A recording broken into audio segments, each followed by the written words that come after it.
Good morning, Mani.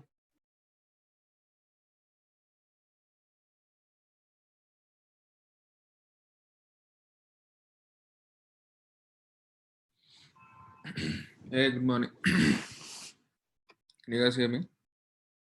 Yeah. Yes, good morning. Good morning. Just give me 2 minutes.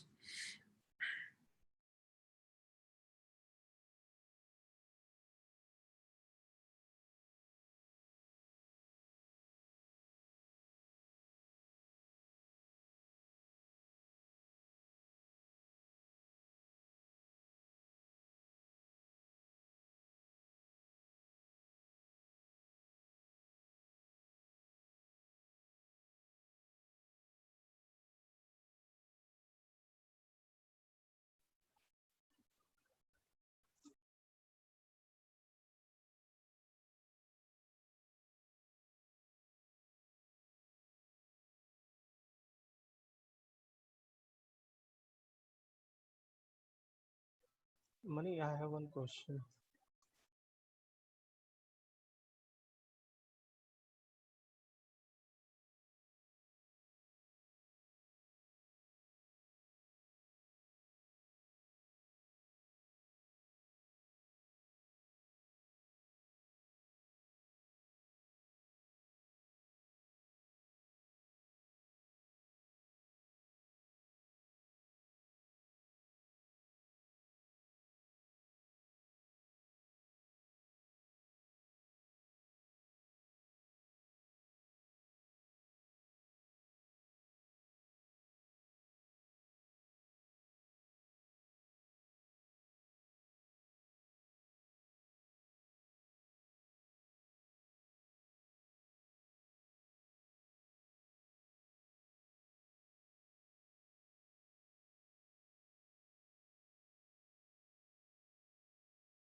So let's start, guys.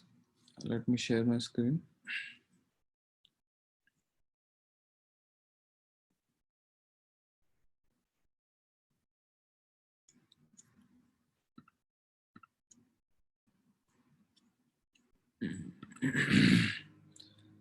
So any question? So what we have discussed so far is the basics of probability, basics of matrices application, how we can use NumPy.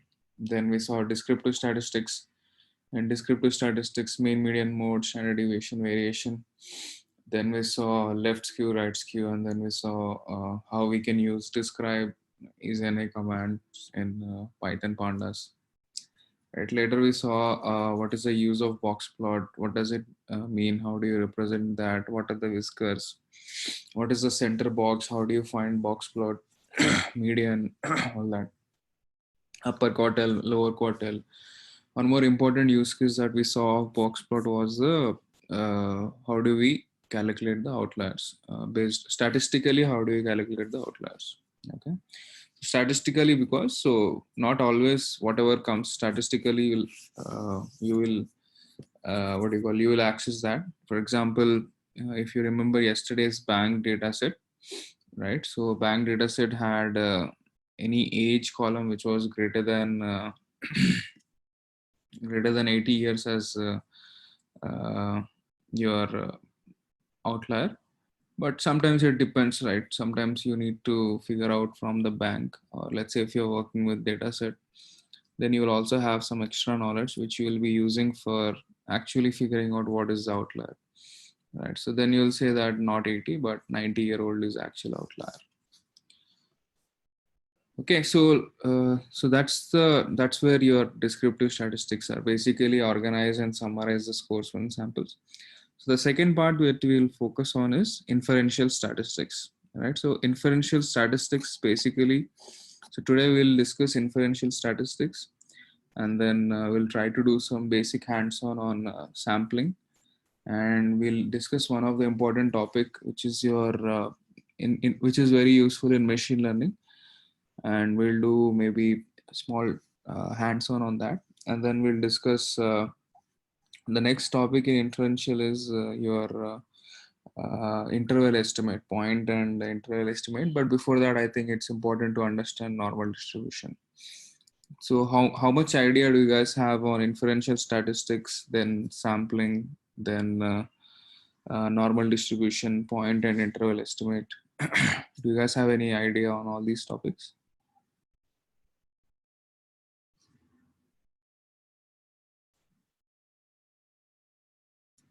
Hello? No, no. Okay. So Hi Gaurav. Sorry. Hi Mani. I have one query related to box and whisper graph. okay. So how to calculate min or max if we contain in data set outliers are there? How we contain, how we calculate? Min and maximum. Minimum and maximum. Yeah, yesterday I've shown, right? So your minimum will change actually.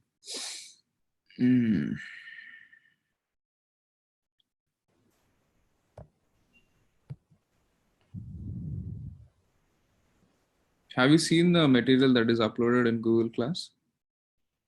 Yes.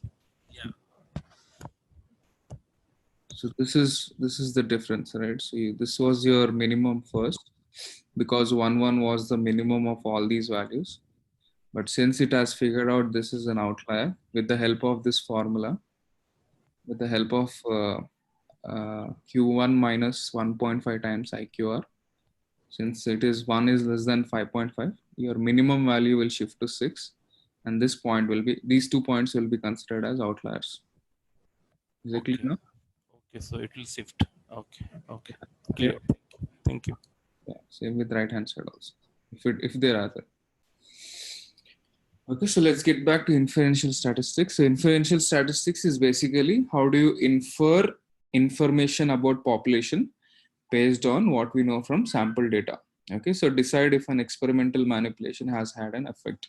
Okay, so descriptive is basically you are describing a person, like, okay, this is 5 feet tall, whatever, like maybe a little bit dark colored, and let's say whatever, like from this area and all that. So that is descriptive statistics. When you come to inferential statistics, inferential is okay, this guy belongs to this company and he's working on, let's say, okay, maybe he might be working on, let's say, technologies like Java, Python, right?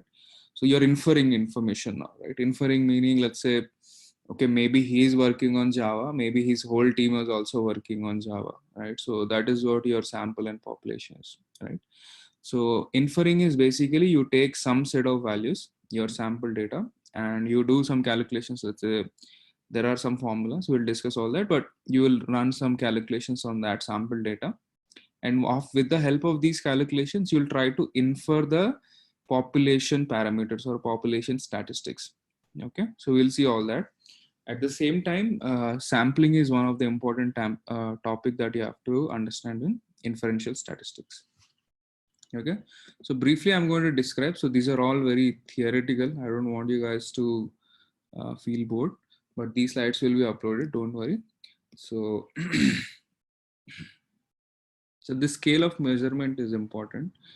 So for example, nominal scale, so data carry no numerical value. So ordinal scale is rank ordered data, but no information about distance between ranks. Okay, so can you guys think of ordinal scale data? So let's say if I give you columns. So this is just to give you some glimpse. Let's say if you have, let's say you have 4 columns, or let's say 3 columns. Okay, so this is C1. Okay, C1 is basically ratings data. So rating. And this is time of travel. Let's say how much time it took to travel in that bus, let's say. And this is maybe bus operator or something. Okay, so this rating is basically rank order data. So what it means is, let's say if you give 3 stars, and let's say if I give 3.5 stars, this is rank ordered. Ordered meaning, so 3.5 is greater than 3.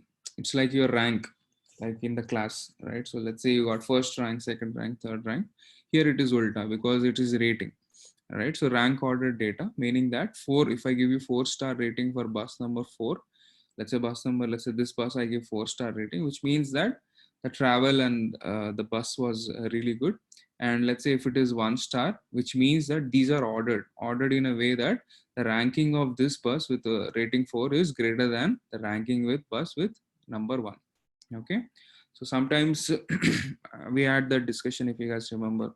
So if you have this also, right? So 1, 2, 1, 2, again, let's say 1, 2.5. Now, is this continuous data, categorical data, all that discussion, if you remember? So there are some columns. So that is why it's important to get some information about your columns, right? So it's very, very important sometimes. So this is continuous, or is it categorical, or is it like ordinal? So what happens is ordinal data, you have to keep in mind that, okay, this is ordinal data, because most of the times machine learning algorithms will figure out, okay, the 3 is greater than 3.5 is greater than 3, but good is to know, okay, what type of columns you're also dealing with. So these are all different types of data, that you can get in your columns, right? So we have discussed time series, if you remember. Mani, we have we know that categorical data and continuous. So what is ordinal data? You told something about that. Ordinal is just one characteristics you can think about it, right? So this is still categorical in my opinion. So let's say ordinal, if you take ordinal scales, these are scales of measurement, right? So these are scales of measurement, right? These are not type of columns. So I'm just trying to define or explain what are the different types of columns, different types of scales are there. Now, what is a scale? So let's say if you stand on a weighing scale, let's say if you stand on here, so it will say, let's say 60 kgs, right? So this is one scale, right? So let's say if you stand on one more scale, it can also say 130 pounds, correct? So what changed? The scale of measurement has changed, right? So the scale, the weighing scale has changed. The person's weight is still 60 kgs, or which is actually equal to, you convert that into pounds, it will be somewhere around 130 pounds. So they are just explaining like what are the different types of scales that you can have for both continuous data, continuous column and categorical column. So what are the different types of scales you can have, right? So this is one scale. Now what is a different type of scale you can have? Different type of scale you can have is one rating. For same rating column, you can have different type of scales. So 1.5, 2, 2.5, okay. So on you can have till 10, right? So what is the scale here? The scale was before 1 to 5, and the scale is before later after like 1 to 10, right? So what I'm trying to explain is whenever you are working with values, right, so you need to also have this information, what type of scale is it used, right? So how do you figure out? You can find the maximum and minimum value, and you will get to idea, okay, so this, they will give some information also. So this column C1 is basically rating. So rating is basically categorical. Okay, even though you see numbers 1, 2, 3, but they are only unique number, or total number of unique values are finite. Okay, so let's say you say that there is 1, then there is 2, then there is 3. Then basically what does ordinal mean? Ordinal means that you have to consider that 3 is greater than 2, right? 2 is greater than 1, right? So whenever you are doing any, so let me explain in this manner, you'll understand. So let's say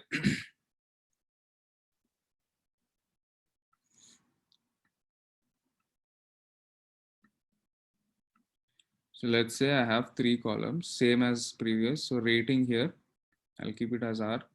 And then you have your, what was the other one? Duration of travel, and then the name of the operator of the bus. Okay. So let's say the rating is 1, let's say 1.5. So let's say 1, let's say 3, let's say 4, and let's say 4. Let's keep it that direction. Okay. So duration of the time is 600 minutes. Let's say 700 minutes. Let's say 800. Let's say 900. Let's say 1000. Okay. Let's say this is SRS, and let's say whatever SRS. So do you see there is a missing value here, right? So you have to be careful, right? So when you replace any value, let's say if you replace this with 1, right? What it technically means is, so this is a categorical column, right? So this column 1, the first column is basically a categorical column. Why categorical? Because I have a finite set of types of integers, or let's say types of ratings. So what are the different types of ratings I can have? The scale I'm taking here is still 5, right? So 5-star ratings I'm taking. So let's say you can have a scale from 1, you can have 1.5 rating. So you guys get the idea. So 2 rating and 2.5, so on till 5. Okay, like that, dot, dot, dot, dot, dot till 5. So this is the scale. This is the scale, and this is still a categorical column, but the scale is basically ordinal scale. Ordinal scale meaning a rating of 5 is greater than a rating of 1. So that is clear. Now, since you have one NA value here, so how will you approach that? Is the question, or is the thing that you guys have to understand, right? So let's say if you replace this with the maximum or the common value is basically 1, right? What it means is the rating of this particular NA value, right? So let's say this NA value, you have replaced this as 1. Now, technically, what you're doing is this 1 is less than 3, and this 1 is less than 4 also. So you have to keep in mind. So before you had this, let's say if you had a categorical column like male, let's say male, then female, then let's say NA value, this is missing value, NA value, and then again male. So you had this distribution, right? They don't carry any weightages. Male and female both are equal, like in the weightages, right? So they don't have any specific weightage or something like that. So if you replace this NA value with male, so that's what you're replacing will be. Basically, this is a categorical column. You'll replace with the mode value, right? So they are not ordinal, right? So they don't have any sort of structure like male is greater than female or female is greater than male, all that, right? So you're just replacing what is the most frequently occurring. So here it is very straightforward, but here it is a little bit tricky. So that's what I'm explaining, because the scale is different, right? So scale is basically the value number of 2 is actually greater than 1.5. So let's say if you replace this with 3, which means that this 3 is greater than 1, 3 is greater than 1.5, 3 is greater than again 1, and 3 is equal to 1, and 3 is less than 1. So these guys carry a sort of structure that you have to be careful with. So in my opinion, you should not replace this with 1. Maybe I would go with directly removing this column.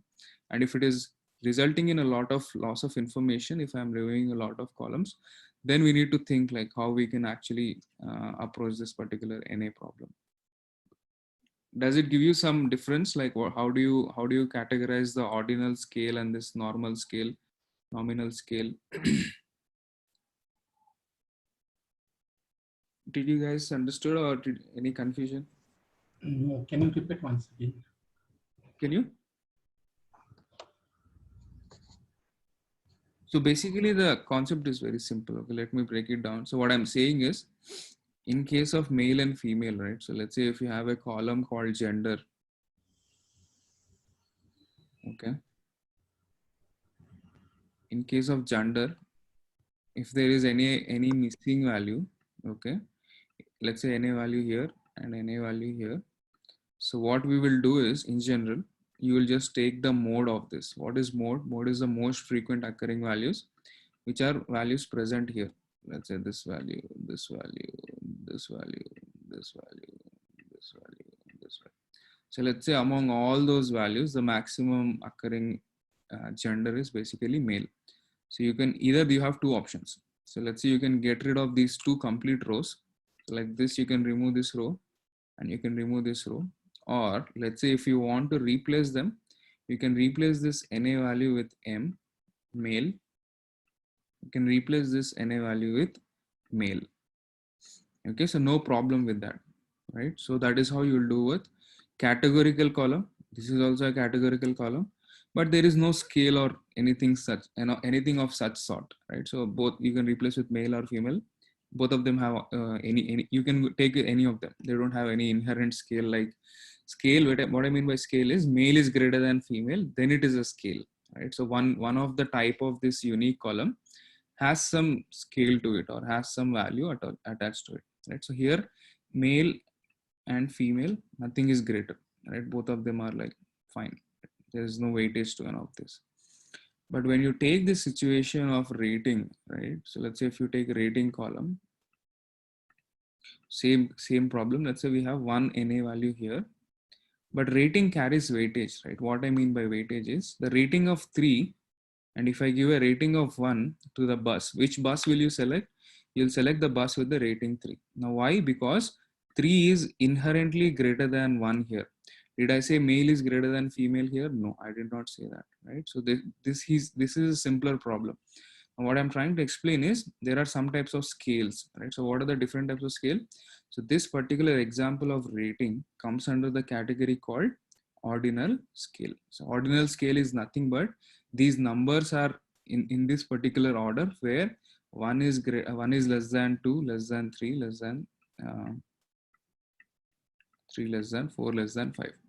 Right? This is the scale, or basically this is the order of values you will give the rating. Right? So how will you approach this NA value? So in my opinion, I would just directly get rid of this value or row. Now, if it is resulting in a lot of missing values, if I'm losing a lot of information, then I have to carefully replace this NA values. I cannot just directly replace 1, let's say 1, let's say 2, let's say 3, and then let's say 2, right? So what are the frequently occurring values? Then basically 1, and then there is 2, right? So mode is basically 1, 2 in this situation.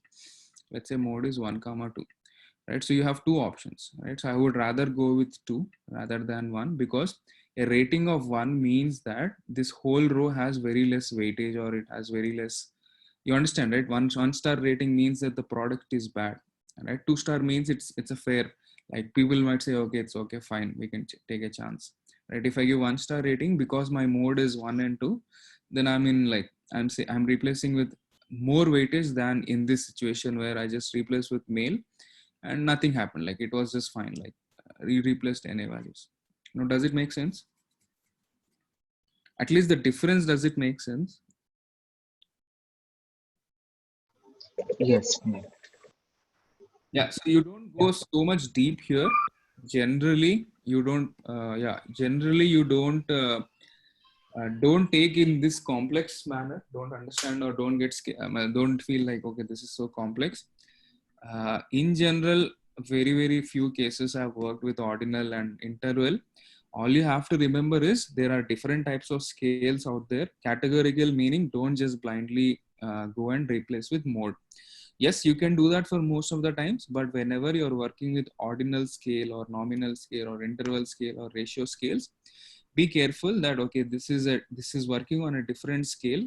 Just think of a weighing machine, right? So let's say, let me give you this idea. So let's say there is a weighing machine. Okay, there is a column called weights.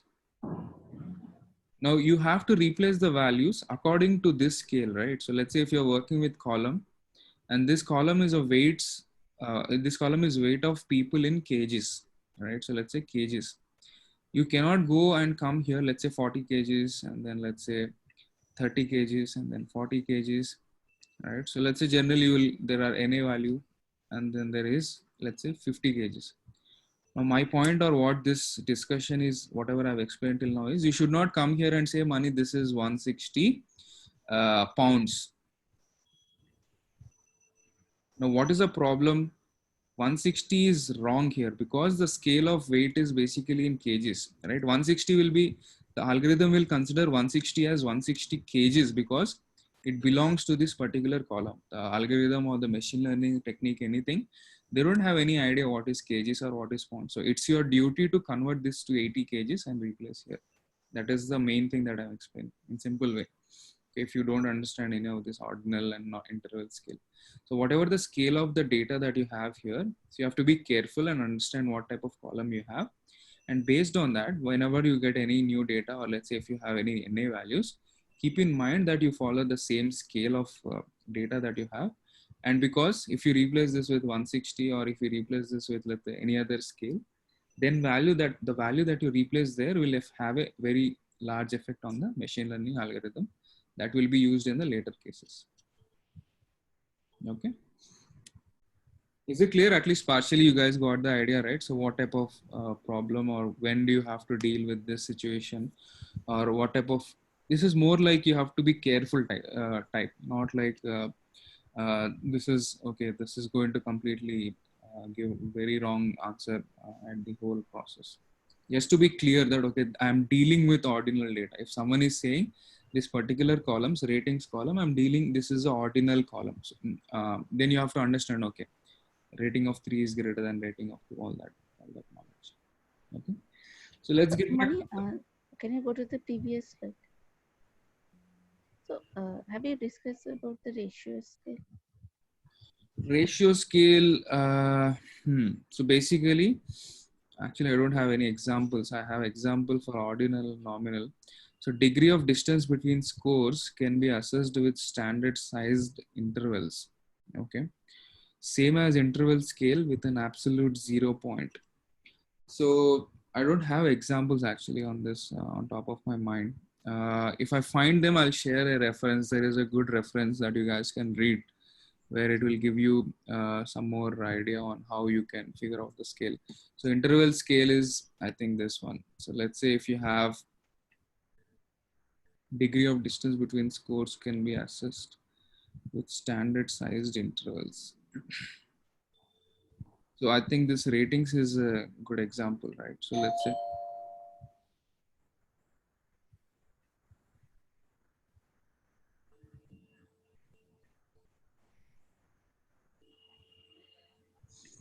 so what do you understand? So they are trying to say that in interval scale, so this distance, right? So degree of distance between scores can be assessed with standard size interval. So this distance will be equal in case of ratings, right? So let's say this is equal. But this way, if I explain, you will not understand. You need examples. Let me do one thing. Either I'll share a URL where there are examples with nominal, ordinal, and interval scale and ratio scale. Or in the next class, anyhow, we'll continue inferential statistics. Then I'll explain these in more detail. Is that fine? Okay. Yeah. So I'll explain them in more detail. Actually, I don't have examples here in the slides. Okay.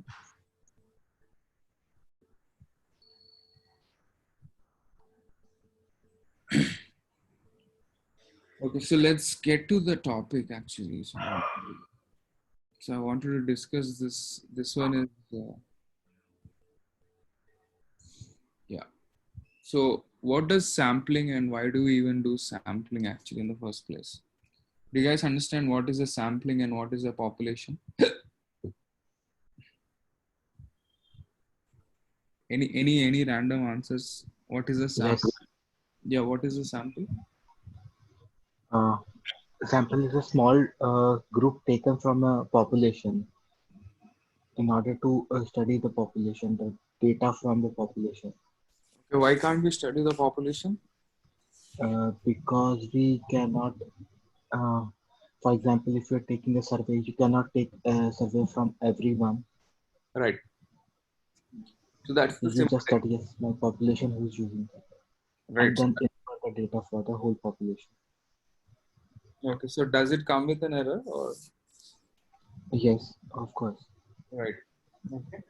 That's the simple idea, guys. So let's say if I am doing a study, right? So I don't know if you guys remember, but most of the times, not most of the times, like I think always.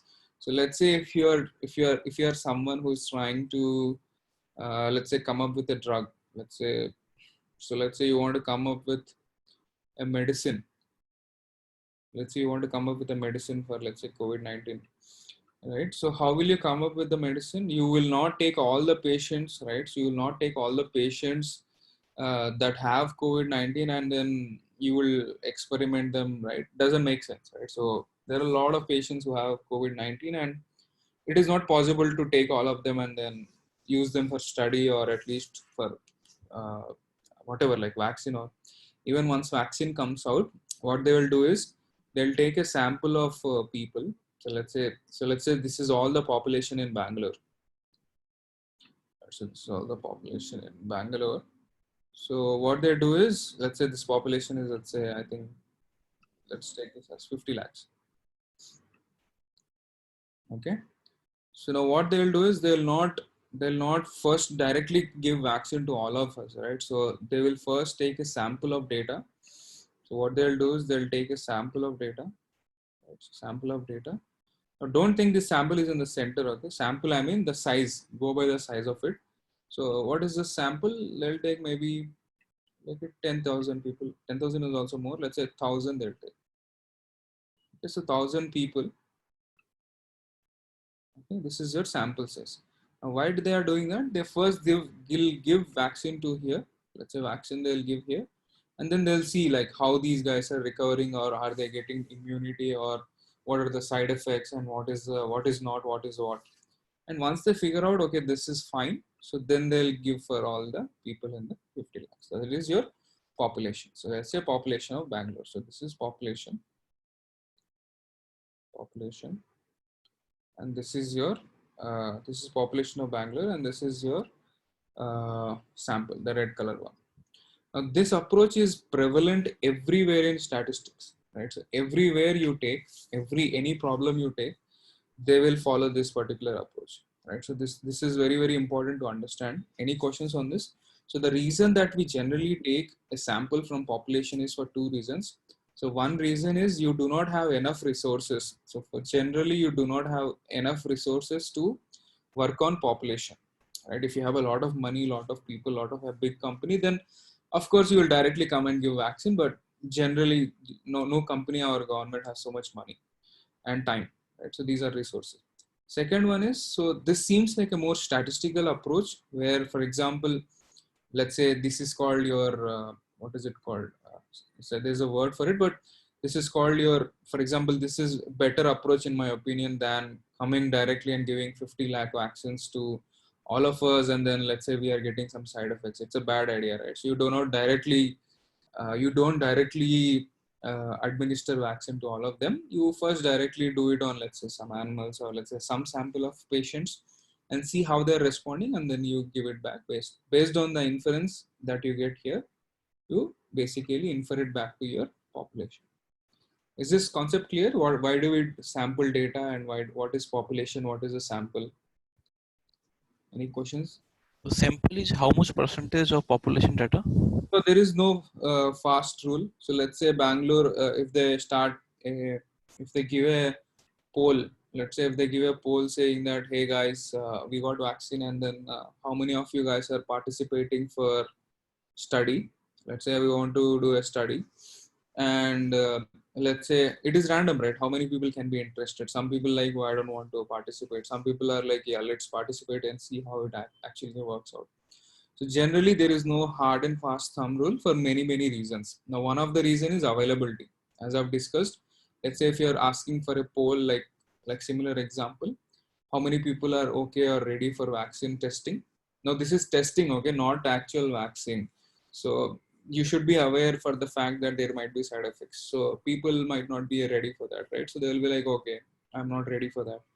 In some cases, it is not even possible, right? So let's say I'm an independent company and I'm trying my best to gather information about on COVID patients, or let's say I want to do some testing, or let's say anything, some plasma or something related to biology. Now, I know there are, let's say, a lot of patients in India, but I can only get, let's say, access to 3 patients. Why? Because many restrictions, legal issues, safety issues, and all that. No, there is no hard and fast rule, right? So this is still a sample of 3 patients, right? So out of, let's say, whatever, 4 lakhs, 5 lakhs, right? So this is also a sample, but now there is a difference, right? So this sample might be representative of this 50 lakhs. What it means that is, whatever the values that you see in this 1,000, let's say, whatever the type of behavior or the statistics that you see here, it can represent back on, let's say, 50 lakh people. Now, whatever you see here might not, so this might not be a good idea of a sample size. So this is called sample size. So this 1,000 is called sample size. This 1,000 is called sample size. So your sample size also should give a representation, sample size, SIZT. So sample size should give a representation of your whole data set or your population. So this is called your population. Now, since you got 3 patients, so let's say you gave drug number 1, and let's say it actually helped them with coronavirus and all the symptoms. Now, can you say that, Mani, that this drug number 1 will work for all the population? No, No, because why is that? What is the reason? because every body has some complications, and each and every body is structured differently. Right. So you're partially true. What I'm saying is, let's say these 3 people are, let's say, females. Right. What about males? Like, how will males respond to D1? We don't know that, right? What about children? Right. So what about old people? Right. So what do you understand from this? Your sample size should carry as much characteristics of your population. Right. So what I mean by that is, if your population of Bangalore is consisting of people of, let's say, 10-year-olds, 20-year-olds, 30-year-olds, 40-year-olds, all the way till, let's say, 70, 80, 90, right? So COVID can happen to any one of us, right? So they have to remember that the sample size that they are testing on should be, this is an important point, the sample size that they are testing on should represent as much as possible of your whole population, right? So let's say if your population is consisting of 10, 20, 30, and you come up with a vaccine which will only work on 70-year-olds, then what about others? That is not a good idea, right? So that is completely waste of time and money, right? So your sample, so it's very important actually. So nowadays you can see, right? So the sampling, all these statistics are important. Sampling that they're going to do for vaccination, or let's say for study or anything, they have to apply all the careful steps to make sure that the sample is actually representation of all the data points. Okay, so maybe the drug that might work on 30-year-old might not work on 70-year-old. So so statisticians have a tough job when you're working in medical side because of these reasons. But let's not go there. So let's make sure that we understand the basic concepts. The basic concepts is, whenever we have some study that we are trying to study for population, what we generally do is we draw a sample and we make sure that this sample has enough representation of the target population. So you can check that in many ways, but your sample size should not be like very, very small. The reason is whatever the analysis that you're going to do for sample, you're going to infer it back. You're going to infer it back to the whole population. You're going to infer it back, right? So let's say this COVID-19 drug works on a sample size of 1,000 people in Bangalore of different age. What you're going to infer back, you're going to infer back that it is going to work on all people in Bangalore, right? So that's an important inference. So you have to be very careful and do your study properly on this 1,000 sample of patients, or let's say treatment group. It's called treatment group. Okay.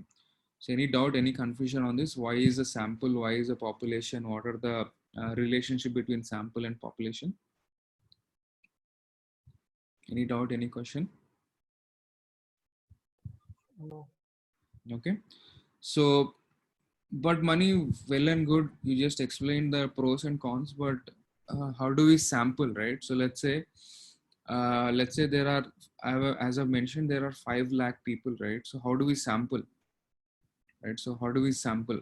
Are there any techniques in statistics that we can follow to make sure that we don't end up in the example, right? So let's say Karnataka government invests 10 lakhs, right? So 10 lakh money, 10 lakh rupees to figure out, and they come up with a committee, and then they ask to find a sample, right?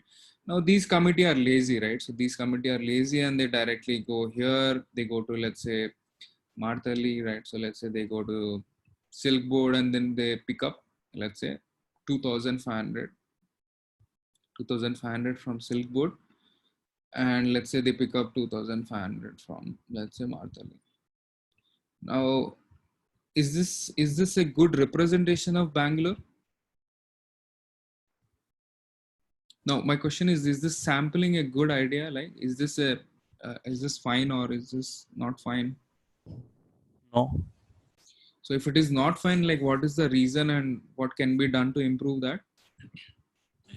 We need to collect from every region, different region. Right. So you need to sample places first, right? So let's say Bangalore has, let's say, north, south, east, and west, right? So North Bangalore, West Bangalore, and East Bangalore, right? So and Central Bangalore is also there, right? So you need to make sure that 5,000 people are coming across from all the areas of Bangalore, right? So this is a bad sampling method, right? So this is called sampling. Now, what is sampling? Sampling is basically I am taking some data points. Sampling is basically, what is a sampling method? So method or strategy is basically just give me 1 second.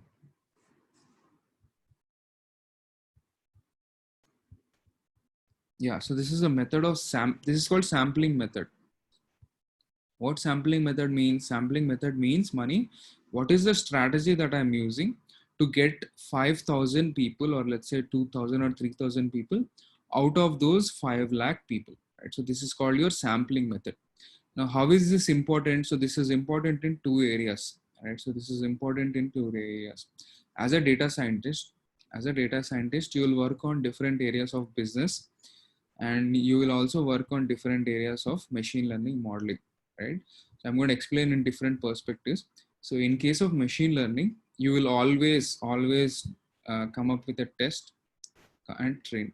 So you'll always split the data frame. Let's say if I give you 1,000 rows, you'll split it in, let's say, 25 and 35. So we'll see an example. I'll show you an example. So test and train. Okay, so this is from your ML's perspective. And one more key point that you have to understand in this sampling, in this concept of sampling is, whenever you sample in test and train, I've seen this mistake happen with me, with others.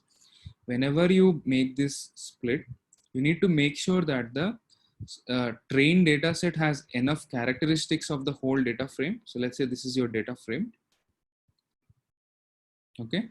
Test data set also has enough characteristics of data frame. Why? Because you will use the trained data set for building machine learning model. Okay. You'll build a machine learning model out of train, and you'll use the data points that are present in machine learning model I'm sorry, you will use the data points that are present in test to see how well your model is performing. Okay, how well your machine learning model is performing. Now, if your sampling method here is not correct, now what will happen? Think about this situation. In training, your gender only has males. In testing, you have all females as the something went with your sampling method. Some mistake you did with sampling method. You trained a machine learning model with a column with only males, and you're testing them with on females. Of course, your performance towards the end will be bad. Now, what went wrong? ML model is fine. What went wrong was actually the way you sampled the data, right? The sampling of the data that you did from the original data frame. So we'll discuss more on this. We'll do one hands-on the next 1 hour. Is it same like class balancing? Yeah. So we have to take care of all that. Class balancing is different, but I'll explain like what I mean by that. Now, coming to your business side, right? So let's say these are all the sales. So let's say I give you a sales of my company called, let's say my company name is Money, and I give you a sales data, right? Let's say I give you a sales data, and I'm asking you to basically come up with some new strategy for marketing and all that, right? The way you sample the data from this, right? So let's say the sales data is, let's say 10 lakh rows. You'll say that Money, my laptop is not working and it's crashing when I use 10 lakh rows for some reason. Now the simple funda that you have to remember is you can sample the data, right? So a lot of time people forget this. You can sample some part of the data from this 10 lakh sales data, right? As a data scientist, let's say you're creating some plots or you're coming up with a new marketing design. What type of product should we focus on? So by the way, this is not machine learning, guys. So this is also a type of business analyst, you can say. So business analyst or data analyst. These are also different types of data science jobs, right? So what we can figure out or what you have to be careful is whatever the sample that you're drawing from this sales data of 10 lakh, you have to make sure that this sales data has enough representation of all the data, right? So enough representation of all these characteristics in your sales data, right?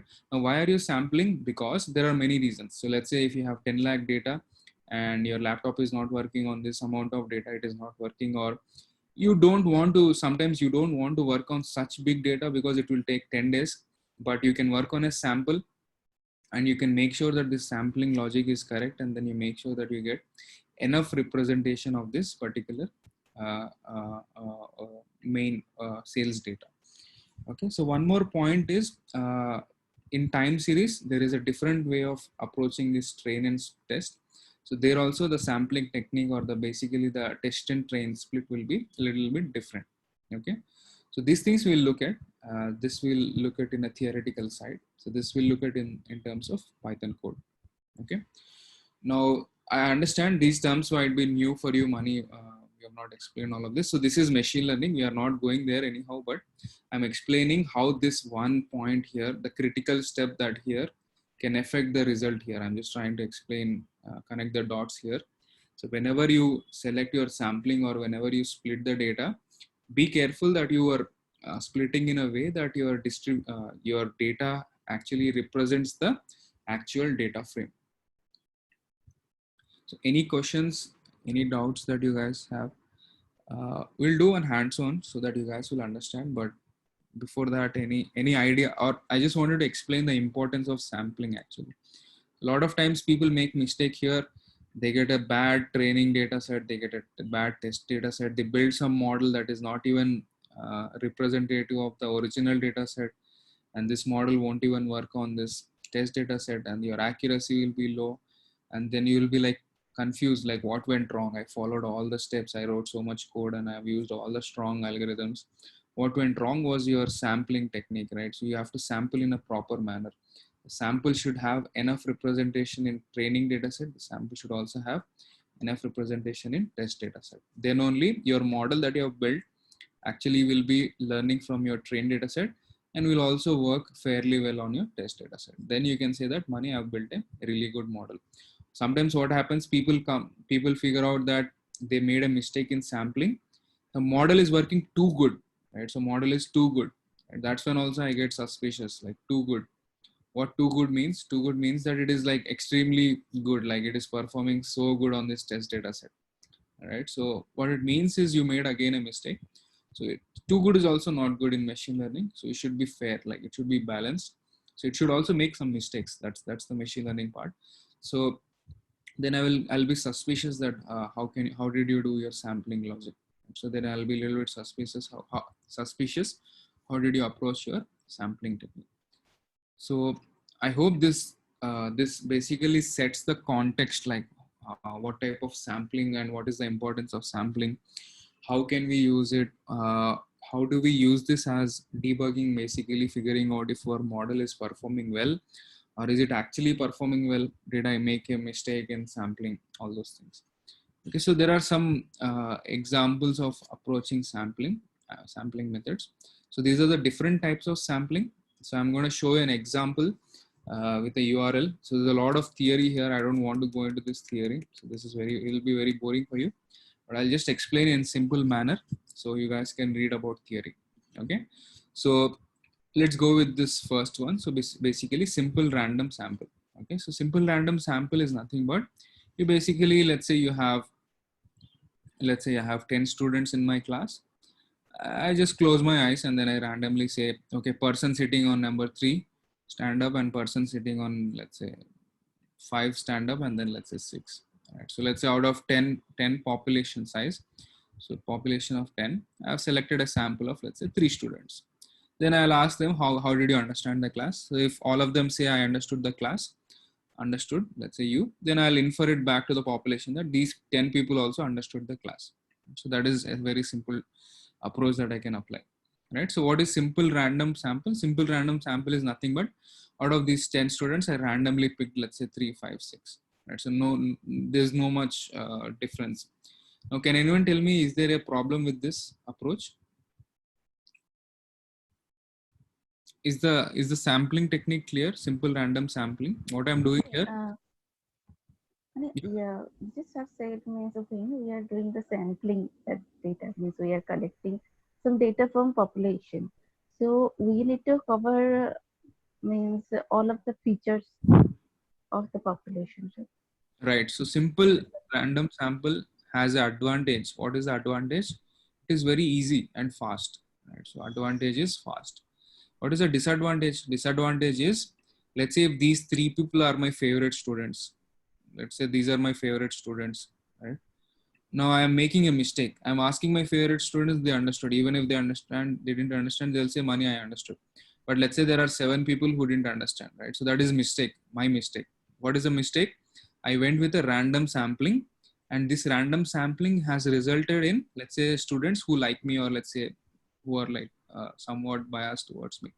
Now, that is completely wrong. The statistics studies that I've done here, that all the 10, the inference that I've done here, the inference side that I've done with the help of simple random sampling, that okay, 3 students understood, okay, then all of the 10 students also understood. So that is wrong, because these 3 students could be that these students are, let's say, my favorite, or let's say they have some bias towards me, right? So this is the disadvantage with simple random sampling. Is it clear? Like, what is the advantage and disadvantage with simple random sampling? Yeah.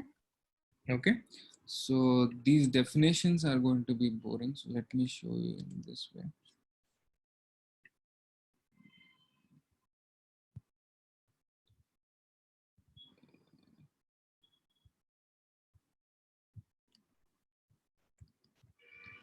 One second.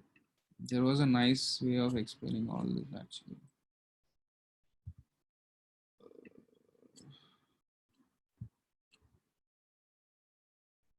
Give me 1 second.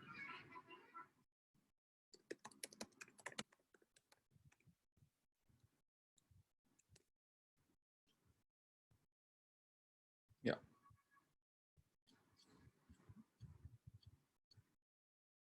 I'll share this URL also. You guys can have a look at it. So this is a simple. So this theory is also here. Also, you don't have to worry about it. So let's say if I go here, applicable when population is small, homogeneous, readily available. So I don't want to read these slides. So that's the reason I'm explaining visually, so that it will be interesting for you guys. So all the data, all the information is also present in this slides. I'll share that URL also so that you guys can see what is the different types of sampling techniques. Okay. So what is a simple random sampling? So simple random sampling is you close your eyes and you randomly call, let's say, number 2 come here, number 13 come here, number 18, number 6, and number 10. Right? So out of 20 people, you called 5 people. So this is your simple random sample. Right? So what is the problem with this? The problem we have discussed that maybe all of these students are, let's say, my favorite, or let's say they like me, or let's say they don't like me also. That is also a problem. So they'll say that we didn't understand, but in fact, most of the people understood some amount of it. Right? So that is a problem with simple random sampling. Now let's go to the next technique of sampling. It is called systematic sampling. Okay, systematic sampling is nothing but you basically start systematically 3, and then you leave 3 of them, and then you come to 7, and then you leave 3 of them, and you come to how many? 1, 2, 3, come to 11, and then you leave 3, 12, 13, 14, and you come to 15, and then you leave 3, 1, 2, 3, and then you come to 19. Right, so this is more better in a way.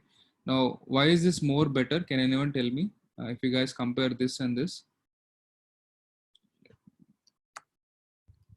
I think the more No bias. characteristics are offered. Yeah, that's the right answer. If you see here, so you think of these are all like, let's say, different types of values or different types of characteristics that you have. So red, yellow, green, and blue. And here you got more green, but it is possible that, let's say, I can also have a random sample like 3, 4, and 10, and 12. What is the problem with this simple random? I got a lot of green, right? So these are all green, and 12 is, I think, yellow. But in fact, the characteristics are red, green, blue, and yellow. So it should have a healthy representation of what you see here. Should also be present in some portion, not exactly, it's not possible, but in a healthy way. Healthy way meaning you should at least cover all of those from, let's say, red, green, blue, and green, right? So that is also one way, right? So if you come here, you can see that money, okay, I can see that there is 1 green, 1 blue, 2 red, and 1 yellow. That's fine. So if you take here also, how many red are there? Red are 1, 2, 3, 4. And how many yellow are there? Yellow is 1, 2, 3, 4. And how many green? Green are more, right? 1, 2, 3, 4, 5. Right. So this is still, I wouldn't say a good idea. Still, I wouldn't say a very good representation of population, but I would say that it's okay. Now, can you say why? Did you guys understand why this is not a good sampling? Still not good sampling. I would say better, but still not the good. Can anyone tell me why? Because blue has the more numbers, more quantity, but Right. selected is 1. So the frequency is not tallied. Right. So this is not representing the way the ratio of green, red, blue, and yellow is present in the population. Right. Still, I would say fine. This is much better than selecting, as I mentioned earlier. Right. So in simple random, you might end up with 3, you might end up with 4, and you might end up with 10, and you might end up with, let's say, 14 and 15. Right. So what is the problem here? This is very bad. This is very bad because there is no red in this, as far as I remember. So 3 is green, 4 is green, 10 is green, 14 is blue, and 15 is red. So there is no yellow. So this is very bad sampling, right? So you have not even considered one category altogether. This is a little bit better than this. So this is called your systematic sampling, where, let's say, you systematically leave 3 people and come here, leave 3, again come here, leave 3, again come here, and leave 3. Let's say you come here. And you still have 5. Total number of sample sizes 5 here also, and the total number of sample sizes 5 here also, right? But this seems a little bit better than simple random sampling. Okay, so let's go to the next example. So these are all different runs that they have done. Okay, now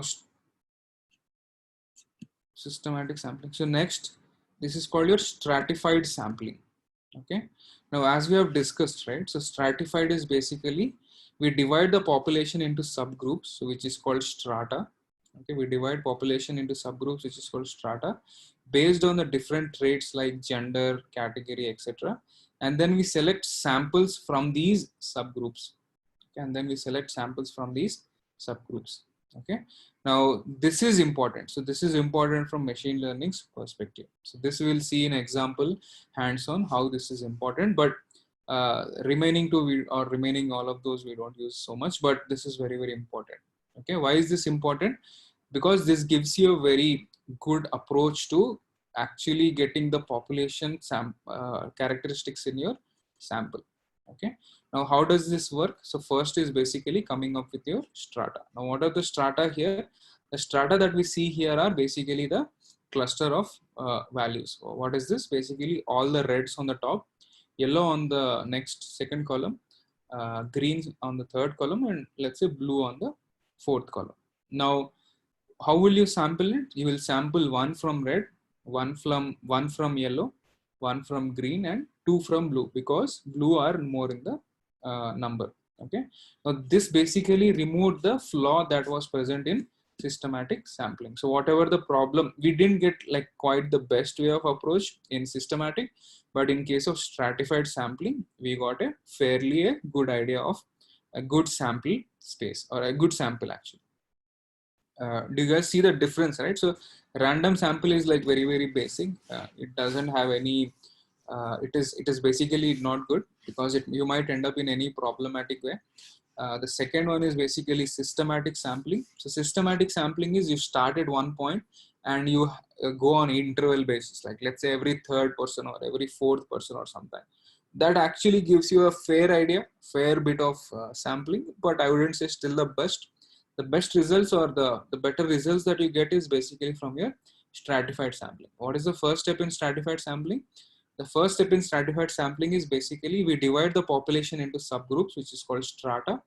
And based on the strata, we basically pick the enough representation from the population. I know that in the population that there are more blues and there are a little bit less reds and less yellow. So I'll try to mimic, or let's say represent that same representation in my sample. So here you can see that there is one red, one yellow, one green, and but two blues. Right. So this is a good sample in my opinion. Okay. So this represents the population very, very well. Okay. Now, so that strata should be categorical. Strata should be categorical. Yeah. Yeah, you can basically, so that's what they mentioned, right? So basically you can, based on the different traits like gender or category. Okay, so that way it will be easier for you to approach stratified sampling. Now, when we are getting the large populations, large amount of data, then categorize the data, that is a hectic task, right? Categorize the data into? Yeah, because suppose we are getting 10 lakhs record, or 1 million, means more than 10 lakhs records. So categorize the records is very hectic, means how can we do it? No, you already have a column, let's say gender, right? So let's say this is male. Let's say this is male. Let's say this is male. Let's say this is male. Let's say this is female. Let's say this is female. Let's say this is female. Right? So this is one of the category, correct? So this is one of the category. Now what I'm trying to explain here is stratified sampling, what it does is, okay, so this is male and this is female. All the columns will not be categorical. Yeah, I'm just picking one among those, right? So let's say this is weight. Right, so let's for say categorical column, that is easy, but when we are getting the numerical values corresponding to the category, then it is very difficult to categorize them also. Means suppose we have the column gender and we have the column suppose salary of that every person. Correct. Then how we can categorize the salary? No, you don't categorize the salary. What you're trying to do is you're trying to draw a sample from it.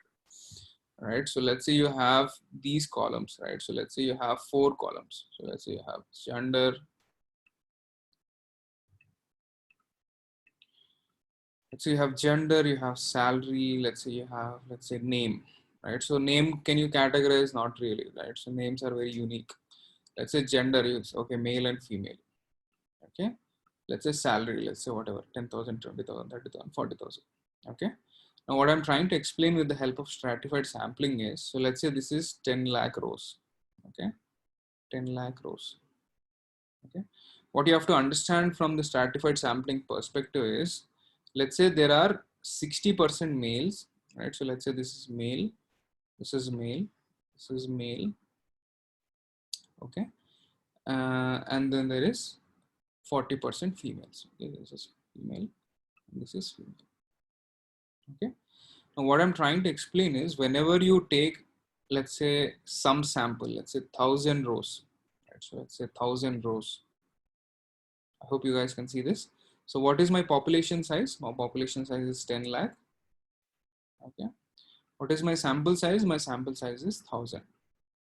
What I'm trying to explain is, whenever you take a sample of 1,000 from this 10,000, let's say this is 10 lakhs, right? So let's say this is 10 lakhs. This is your 10 lakhs. And your 1,000 might be like this much. This is the 1,000. Now what I'm trying to explain here is, this will also have gender column. This will also have salary, and this will also have name. So what is the ratio of male and female here? So the ratio of male versus female, if you take male versus female, the gender proportion, you have 6 times 4. So there are 6 parts of male and there are 4 parts of female. In this 1,000 also, there should be 6 parts of male. Okay, there should be 6 parts of male and there should be 4 parts of female. So that's what I'm trying to explain. So how will you do that? So basically you'll segregate all the male rows into here and all the female rows into here. Okay, 1,000. So 1,000, 60% is 600. So you'll pick up randomly 600 rows in this male column. So this is your male columns, red color. You're not picking up one column, okay? Male columns. Basically you'll pick up name, you'll pick up gender, you'll pick up, what is that last one? Salary. You'll pick up how many? 600. How many you'll pick up from female? Randomly you'll pick up 400. Okay. So female is basically, let's say you take this yellow. So let's say this is your females. Okay. How many you picked? 600. You'll keep it here. 400. You'll keep it here. So total you have how many? 1,000. Now what is the representation? Does it represent the characteristics of gender in your population? Yes, it does, because there is a 6-to-4% ratio in population, which means there are 60% males and 40% females. Even in my sample also, I can see a healthy distribution of 60 and 40. Now, does it have to be 60 and 40? Not really. You can also make 59 and 41. That is also fine. But you have to make sure that this distribution is closer to, this distribution is as close as possible to your original distribution in this bigger data set. Is it clear now? So here, your reference point is gender, means we got a population and there may be more columns. Okay, but you are taking gender as the reference, means your category is the data based on the gender. Right. Okay, so what should be our reference point in standard way? Yeah, in standard way, your reference point will be, let's say if you are building a machine learning model, right? So your reference point will generally be your target variable. Okay, what is a target variable? So let's say if you are building a ML model, let's say if you're building a ML model, let's say in bank. So let's say the ML model for bank. And what is the ML model for bank? What are you trying to predict? You're trying to predict if the person will pay the loan or not. If the person will pay the loan or not. Okay, so this is what you're interested in. So I'll give you a data set. The data set has gender, the data set has salary, the data set has number of children, the data set has credit limit. Also, it also has loan status. Let's say loan status. What does loan status means? The loan status means yes, it means that you can give loan to this person. If the loan status means no, you should not give loan to this person. Now, generally what happens is, this is called your target variable. What is target variable? Target variable is basically, this is what your machine learning model wants to predict or basically do analysis on. Okay, so this is generally taken as your reference. So let's say if the number of, so what is in loan status, the ratio of yes and versus the ratio of no. Let's say if it is, let's say 7 parts to 3 parts. So let's say 70% there are like give loan, HDFC loan, but 30% people don't give HDFC loan. So when this is like 10 lakh rows, let's say 10 lakh rows HDFC bank has given to you. So you want to sample this data. The thing that you have to remember is when you sample it to 1000, okay, so you will sample is basically you pick this row, you pick this row, you pick this row, you pick this row, you pick this row, but with some strategy. That strategy is called stratified sampling. Now how many you are taking? 1000. Okay, the strategy should be that whenever you come up with this 1000, your reference should be like, this will be the target variable should be in this particular manner, that even this also will have 7:3 ratio, right? So even this also has 7:3 ratio. So this is called your loan status, LS. You also have other columns like what gender, then let's say number of kids, then your credit limit and all that, so all the other things. But how will the ratio look like here? The ratio will be, out of those loan status, you will have 700 of them as yes, and 300 of those will be no. Whereas here, if you take 10 lakhs, 7 lakhs will be yes and 3 lakhs will be no. Okay, is it clear now? What is the reference I have taken? The reference I have taken is target variable. What is a target variable? Whatever the problem that I am trying to work using machine learning, that is my target variable. So let's say if I'm asking you to build a machine learning model to tell me if it is a fraud or not. So let's say if it is a fraud or not. Fraud or not. Okay, so let's say if I give you like 1 lakh rows, what is the target variable? The target variable will be the fraud status, or let's say fraud, if it is yes or no, right? So let's say this is your yes or no. Okay, is it clear? So based on this, let's say the fraud is, let's say 98% is non-fraud. So let's say 98% is non-fraud. And let's say fraud generally happens less, but it's a $1 billion company. So let's say 2% is fraud. So out of 1 lakh transactions, 98,000 transactions are not fraud, but 2,000 transactions are fraud. So this is your strata. This is your strata 1 and this is your strata 2. Let's say if I'm taking a sample of 1,000, how will I take? I have to make sure that this healthy distribution remains same. So in my sample, which is a smaller sample like this, so the column, the fraud column will have how many? 980 of those transactions will be fraud, non-fraud, and 20 will be fraud. Now here you can see the problem, right? So the ratio is 98 and 2. If you do not sample in this particular manner, let's say if you come up with 90 and 10, 90 and 10 is fair. Let's say if you come up with 80 and 20%, now this is not the real representation in the original data set. So this, in your population, you have a ratio of 98 non-fraud and 2, but you sampled in a way that you have 80% non-fraud and 20% fraud. Generally 20% fraud doesn't happen. So your model will completely go wrong. Does it connect the dots? Does it explain? Yeah. Yes. Okay. So we will do on hands-on so that you guys will understand, don't worry. So, but just the theory part I'm explaining here. So this is called your stratified sampling. So stratified sampling is nothing but you first figure out the strata and then you basically pick, let's say whatever the representation is here. So blues are more, so I'll take more blues. Remaining is red, green and yellow. Okay. Then sometimes you don't have the category, right? So let's say you can cluster them, right? So you can cluster them in this manner. What is the cluster here? The clusters are basically 1 to 5. Let's say 5 to 1 to 4 actually. 1 to 4, 5 to 8, and 9 to 12, and 13 to 16, 13 to 16, and 17 to 20. What you do is basically you cluster them. Okay, this is called cluster sampling, and you directly pick one cluster. What is the cluster they picked? They picked cluster number 13 to 16. Okay, but this is also bad because you have more reds and you have no yellow. there is no yellow and there is no green. So that is one of the approach, right? Sometimes. Okay. So generally, we don't discuss cluster sampling and all these other techniques. Most of the times, what we will discuss is basically called your stratified sampling. Okay.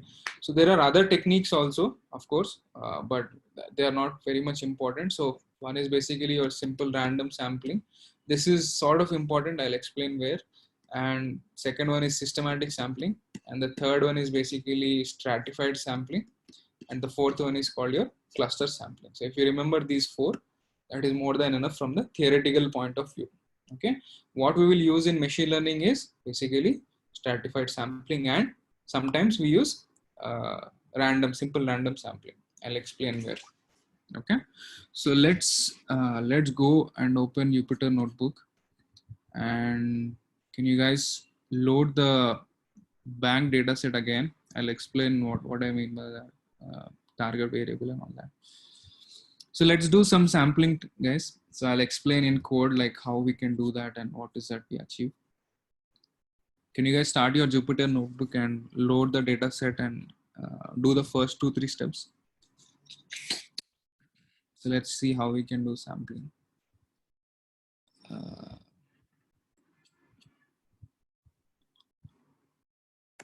Mani, which dataset? Is it the same bank dataset? Yeah, the yesterday. Okay. Create a new Jupyter Notebook. Don't do it in the same one. So let me also. Okay.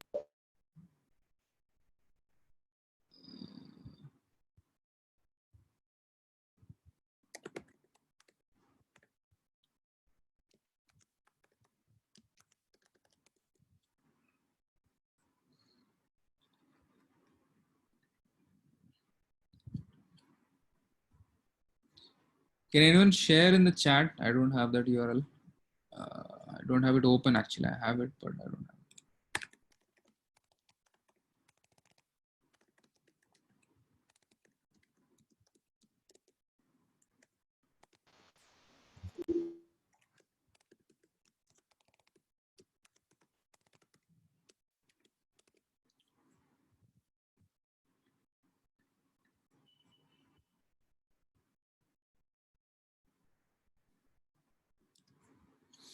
Okay, so everyone is, I hope this step is very clear now.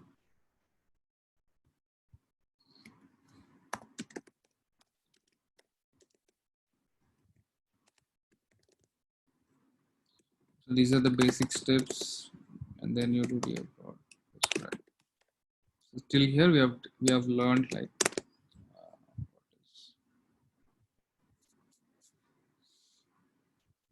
okay. Now let's do the sampling that I've discussed, right? So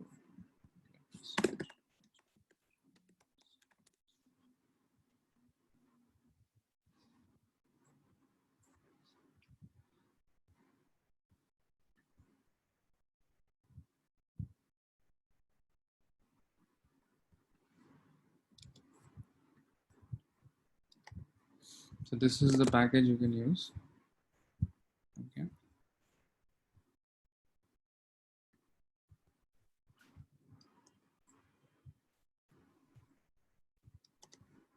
Are we specifying here the type of Mani? Yeah. In the second step, I am getting error. Actually, should I save the file in the desktop or in the location? Is that required? No. That's the URL. It's a URL. It will directly take it from the internet. Yeah. What is the error?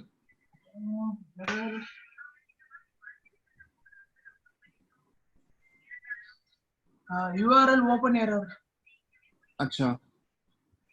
URL open error. Are you using HTTPS? Yes. Okay, so this happens because of something else actually. Can you open in your browser and tell me if this is working? Okay. Can you copy this? Copy this here, copy, and then open in here. You should see something like this. Yeah, that's working. It's working, huh? Yes. Okay. Control A, C. Can you do one thing actually? Yeah.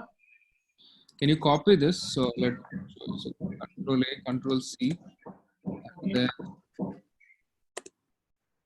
so you read from the local actually. So Control V, Control S, and then you save it on desktop. Let's say bank.csv. Can you do that? Yeah, I will do. Yeah, save it in local. The problem that you're the simple answer is there is some HTTPS problem, right? So sometimes when you open some websites, they don't open on HTTPS. So what GitHub is saying that the Python that you're using, I'm not understanding. So that's why I'm not able to open this URL. So that for that you need to install something else. So that I'll tell you towards the end of the class.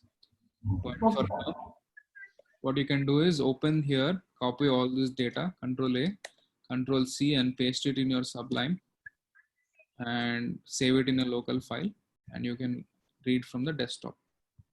Okay. Okay. So for others, so let me show here. So these are the two steps that I'm doing here. So when I'm importing sklearn.model selection, import train test split. Okay. Then train test split, the way you can use that is basically you have to give capital X and you have to give Y and you have to give test size, right? So let's say if I am looking for 25%, and let's say the random state is basically to get this result again back. Okay. So I'll explain in what I'm trying to do over here. So this I'll explain again and again so that you guys will understand. This is your data set. Okay. Now this is your target variable. And this is your, so let's say this is your target variable Y. Okay. Then let's say you have age, day, duration, campaign, and so many other columns. Now this is generally, this from here till here, it is generally denoted by capital X. This column only is denoted by small y. Okay. So that's why this is called capital X and small y. Okay. Now what does 30% mean? 30% means that basically you're picking this part.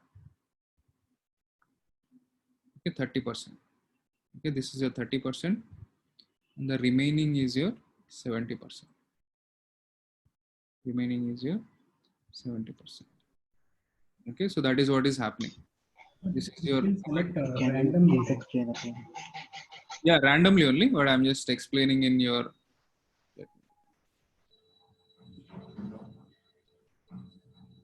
Okay, so what happens is, let's say there are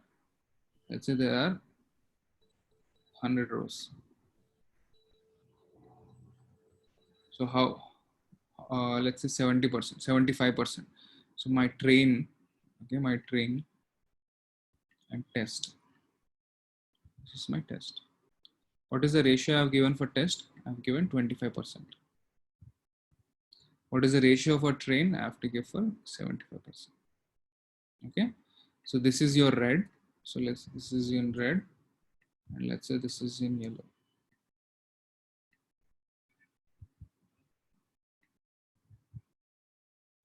Now what happens is when you do this sampling, so technically what we are doing is sampling. Okay, so 75% I want. So what I'll do, I'll come here, I'll come here, I'll come here, I'll come here. Let's say I'll come. Okay, what about the remaining? I'll come here, so I'll come here. So I'll come. Okay, now these particular rows, so let's say the corresponding rows, so let's say this row, this particular row, this particular row, these three of them will go in test. Okay, this particular red color row, so let's say this one, this one, this one, this one. All these rows will go in train. Okay, is it clear? Now that way, what we are doing is we are basically taking this particular population and trying to create two samples. So one of the sample is basically called your test. Okay, one of the sample is called your train. Okay, basically you will build a machine learning algorithm only using train. So you will basically build a ML algorithm here. We are not building ML algorithm here, but I'm just explaining you the strategy that we'll use generally for your machine learning algorithms. What you have to remember is, so this is how your test and train split will generally work. So like when you give test size is 0.5, what you're technically saying is test is 0.25%. So the remaining is basically your train. So what this particular function will do is it will go to your pandas data frame and randomly select 25% and keep them in test, and randomly select 25%, remaining 75% and keep them in train. Okay, is that clear? So let's do one thing. So can you guys run this? Mani, one question here. So in this like cell after the six cell, right? Next cell, X train, X test, X Y train. Right. So on the left side we have 4 variables, and the left side, right side we have this train test split. So how mapping is done between X train, X test to Y, this the other side of the equal symbol. So other side of equals. Okay. Yeah. Let me. So let's say this is your red, right? So this is your X underscore train. The X underscore train is this red color row from here till. Yeah. From there I understood. Red is representing X train data, and yellow is representing X test data. So that picturization and everything, 75%, 25% I understood, but the code where we have written this X train, X test, Y train, Y test equivalent to train test split in bracket X comma Y comma. So this how mapping is done between left to right. Yeah, we'll run that and see how it works. Okay, so let's say these are my columns. Okay, now let's say what is my target column. Mani, one more thing. Yep.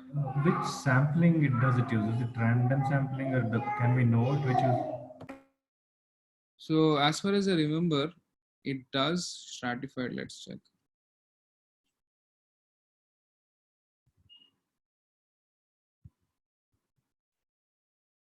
And can we enforce anything? Yeah, there is one more actually. So if you want, so that's what I wanted to explain. So there is stratified sampling.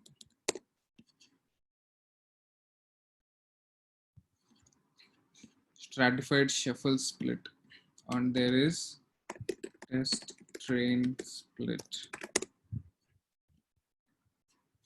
Okay, so if you let's see the documentation. So what type of sampling technique does it even use?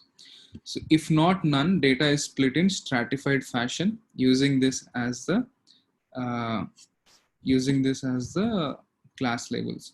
Okay, so I think by default it already does stratified sampling. So let's check that actually. Let's run one example and see, because it will be a good exercise to understand and how do we write it in code. Okay, so before that, can you guys just follow along and write code? Don't wait for me, just see whatever I'm writing, and then can you also write? Okay, so let's verify that what is happening under the hood. Okay, what is the target column? The target column is Y. Okay, so how do I define this? So basically capital X equal to TF. You guys know drop?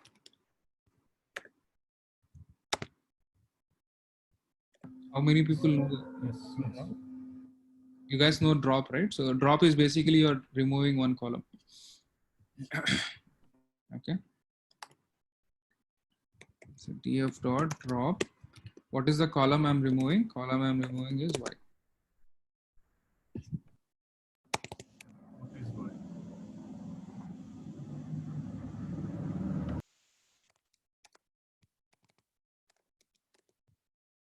Okay, so y column is not there. If you see here, y column is here. Okay, so what is this? So this is called my capital X. So capital X equal to df dot, I'm just removing the last column. So this last column, whatever was there, I have removed it. And the remaining, all of these columns are called my capital X. This is a convention, guys. So remember it. So this is my capital X, and I will drop the last column. Okay. What is Y? So Y is nothing but df of column, which is Y. Okay. So these two things are there. So let me run this, and let me run this.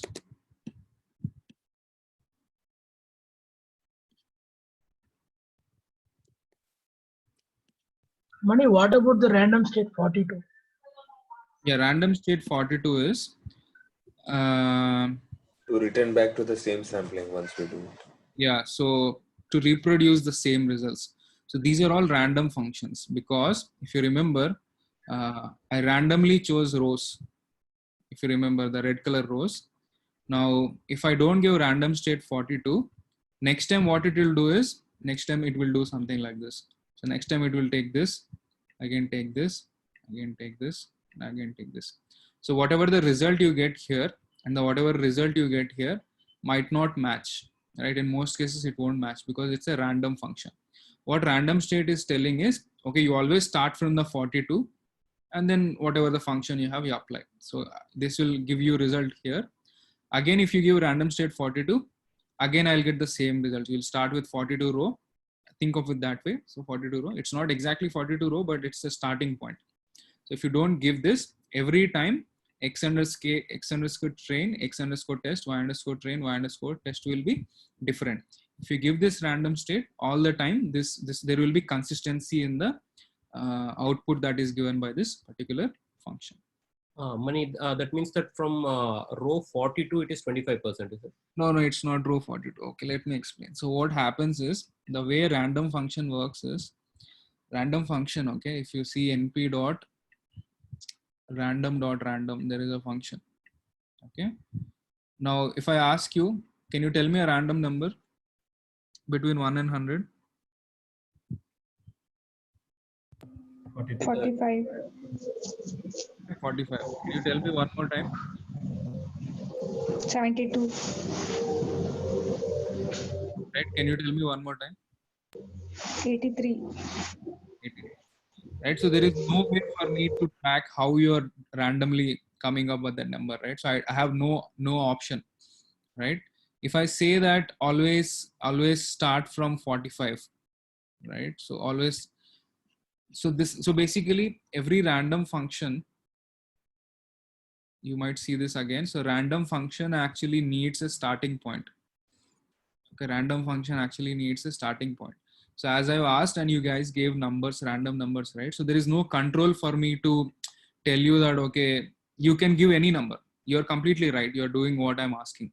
But if I'm saying that, okay, there is a seed, right? So this is called seed. So what seed means is that the starting state or the starting point will be matching, right? So what it means is, let's say if I ask you, hey, you know what, I want a random number and keep this seed as, let's say 1, keep this seed as 1. What seed is, think of this as a conceptual number, not like a starting point. So let's say on Monday, if I give you seed as 1 and I ask you np.random, you give me 45. After 1 week also, if I give you seed again as 1, you will again give me a random number as 45. Now, why is that? Let's say if you don't give this and if you submit the code to me or anywhere else, so there is no way you can get this data set again back, because you don't know internally what it is doing, right? So internally it is randomly picking 1, 2, 5, 6, 70, 45, right? There is random, completely random. Now, if you don't give this random state, you are technically, what you're saying is, whatever the result I got on Monday, I want to reproduce the same result on Friday.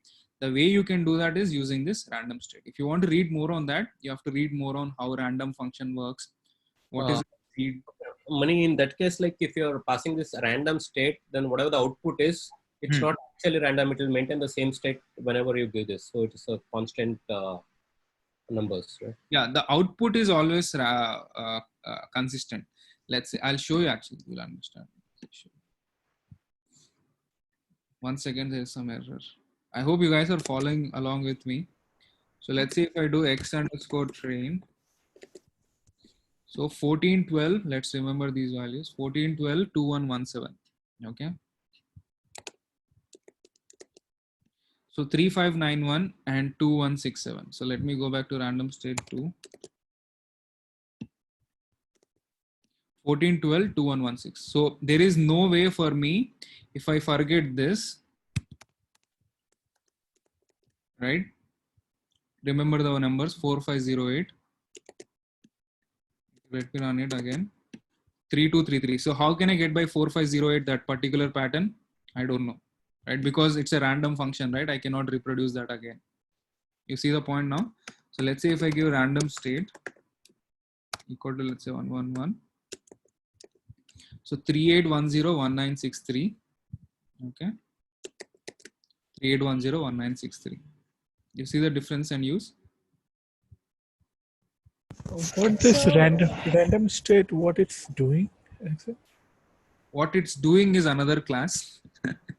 So it is actually using the random function, the seed value and the time of your computer and all that. So in simple terms, what it is doing is whatever the x underscore train that you got here, if you want to get it again, if you give this random state again, then you will get the same result again, right? So let's say if I remove this part,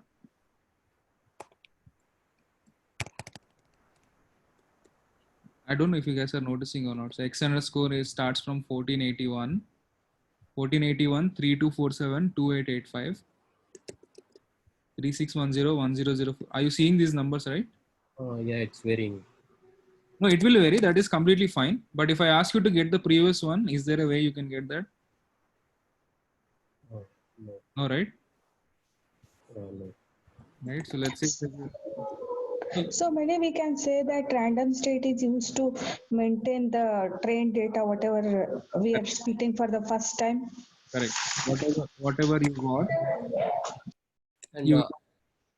Mani, I have one question. Can give that further? Like, is there any constraint till which range we can give a random state, or it's? Oh, okay. There is a limit. It's just a random number, like anything, whatever your favorite number. What is your favorite number? 7? Okay, got it. Yeah, what is the other question? I have one. Mani, one doubt. Yeah. This thing is deployed in production when there is a data lake going on.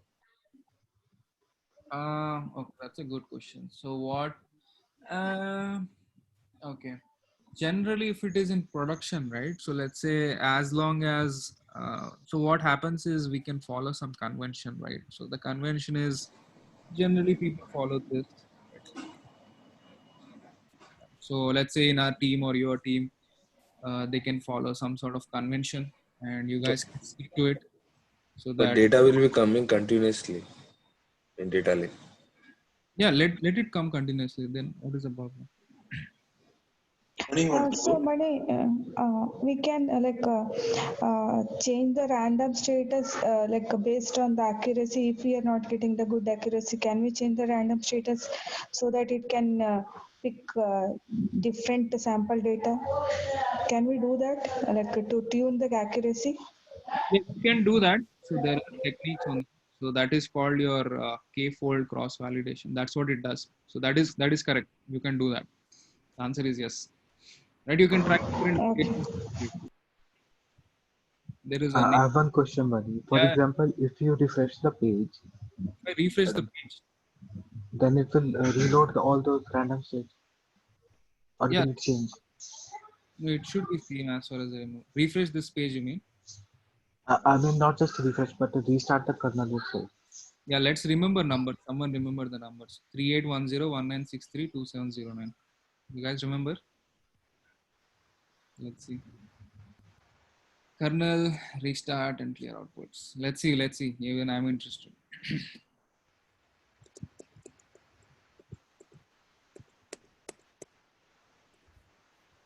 Yeah, same. 38101963 and 2709. Actually, interesting is, can you tell me yours? I want to see what happens. Can you guys tell me yours? What are the numbers you see here? You're getting different 1412, 2117, 3443. What is the random state? Random state 111. Okay, okay. Then it's fine. That is fine. If I'm doing 111, then I'm getting same as you, like 3810. What are you on, Mac? No, window. Wow. Can you match everything? Just a minute. What about last four? Okay, leave this. This is not useful. So I hope you guys get. It's 3924. Then above that 2004 4182. So it's same. That's weird actually. Maybe it's the Python function or the version of the. Version is I think one. Yeah, version is same I think. Anyhow, but I hope you guys got the idea, right? So what this is doing is, if you guys understand this properly now, it will be very useful for you going onward. So there is your Y column, which is your target column. There is your capital X. So this is your capital X and this is your Y. Randomly, I have whatever, and I put them into train. So let's say red color, I put them into train. And I come here and I use, let's say, remaining 25% as yellow. I put them as test. Even here again you will have Y, and even again you will have capital X. Even again in red also you will have capital X, and even capital X and small y. So this is called X underscore train. So capital X underscore train. Okay, and this is called capital small y underscore train in your train data set. So this is your train data, and similarly you will have capital X underscore test in your yellow color data set, and small y underscore test. Okay, so is everyone getting these four? Are you guys able to run this code? Imani, I am getting X is not defined when I'm running this cell number 11. Yeah, you run cell number 8. That is capital X, right? Oh, okay. I have given small x. This X defined, can you explain what exactly it's doing? What? The definition of X. Definition of X.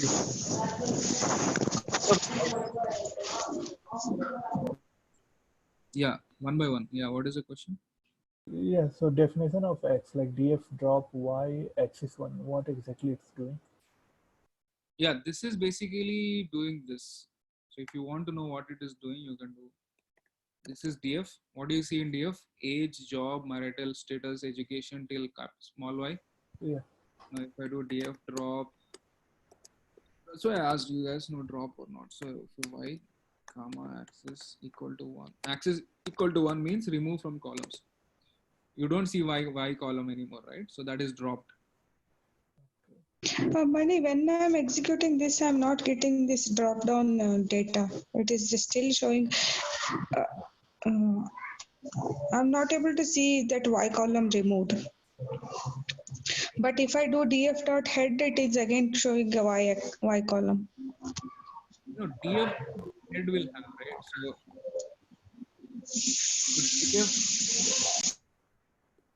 df dot head will not remove this. So what this does is it will just show you that my response will be something like this. So this is, I don't know how much you, so basically df dot drop is basically removing this column y and showing this is the result. Now, if you don't assign that to a new data frame, okay. DF yeah, got it. Will still have y. It will not leave that. Okay. Yeah, that the code I was running was like it was assigning it to X. Yeah. If it's still intact, it's a good idea to keep your original data frame intact and not change it. Df dot drop axis equal to 1 will remove this particular column here. So this column here. This is your target column. Okay. And this whole thing is called your capital X. This is your capital X. And this is your small y. And again, you will get capital X underscore train. You'll get capital X underscore test. You'll get small y underscore train, small y underscore test. Is it clear? Yeah. Is it clear about Why dropping? are we dropping? Why? No, we are not dropping. It's just one of the technique. So you can also do something like this. No, y is not going anywhere. DF still has y. So Mani, we can say that when we do split train test split, so 75% of data, suppose we have 100 rows, so 75 rows will represent X train. Correct. And the Y column in that data is like Y train. Correct. Correct. And the 25% is X test, and the Y column belonging to that 25% is Y train. Sorry, Y test. Y test. Yeah, that's correct. Okay. So we are not dropping anything, guys. So DF still has that data, right? So if I do df.head, I still have y and all these extra things. What I'm showing you is what I want is basically when I given a data set like this, I am that basically how do you do this? So this all of this I want to keep it in a new capital X is a new pandas data frame called capital X, and this is a new data frame called small y. Now how you can do that? How can you do that? There are multiple approaches. So what I've done is I've just removed this column. What I'll remain with is basically capital X. So that is what I've done in the below step here. This is your below step. Is it clear? Any doubt? Confusion? What is the confusion here? I'm not following. So to get the good accuracy, so what is the ratio between train and test data? Yeah, there is no hard and fast rule. So generally what I try is these ones. So 30% I start with, generally then 20, then 25. So these are like standard numbers that you can go with here, right? You can try first with maybe 30%, then you can go with 25, then you can go with 20%. Okay. Now, what is the important thing here? Can anyone tell me from the discuss class? Now, what we have to make sure is if you do this df of capital Y dot value counts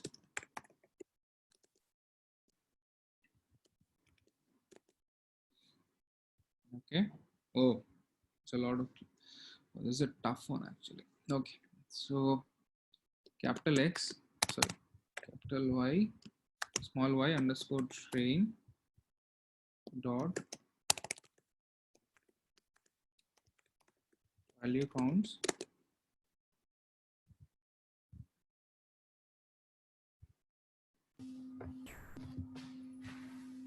Should this be made unique in one case or something else? Okay, so this is the most important part. You guys have to understand. What is this most important part that I've explained, right? So the ratio. So this is your population. What is the population? The population has 3988 and 519.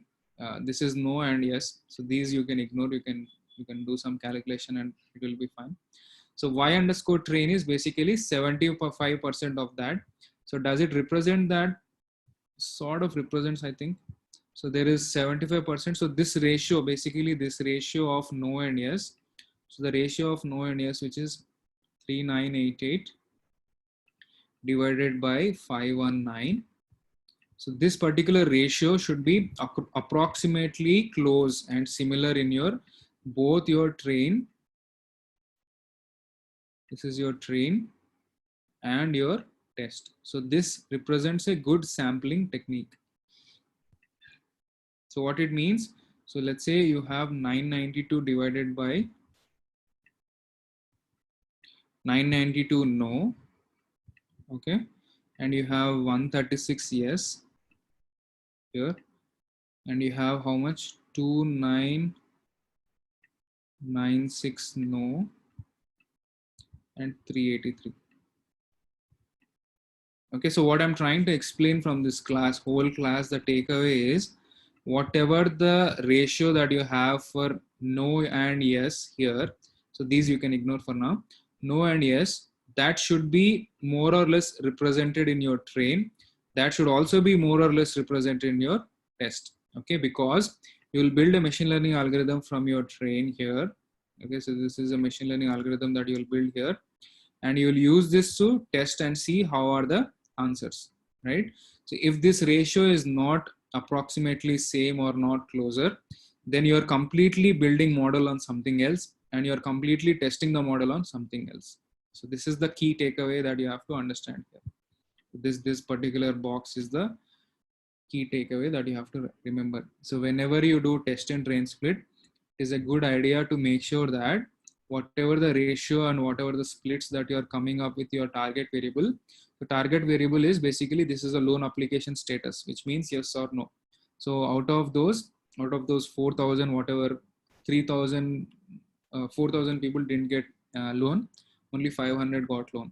So whatever that representation, like it could be anything, it could be 4 by 5 or 5 by 5, but both of them. So this is the approximate, fairly it looks fine.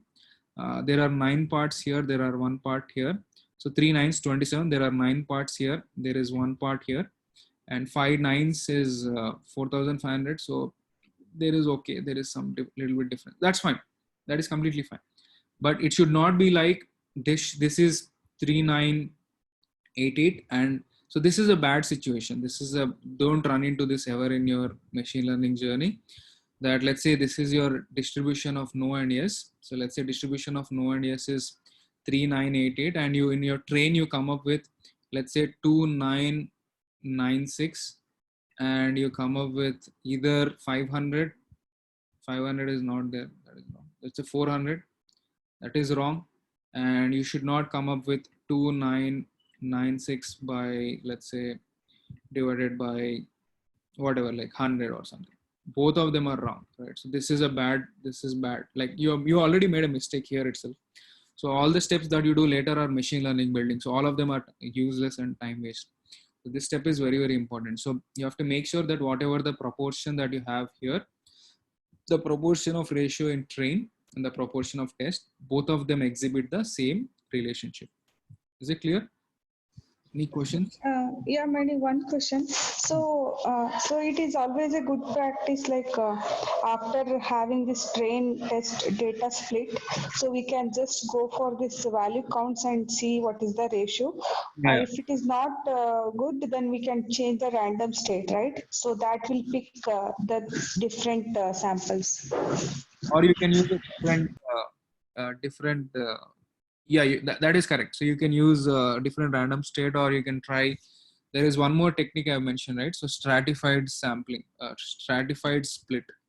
So if you go here, so there are 2 techniques. One is train test split, and the other one is stratified shuffle split. Okay, stratified shuffle split. So you can use this. Okay, yeah. Now yeah, go ahead.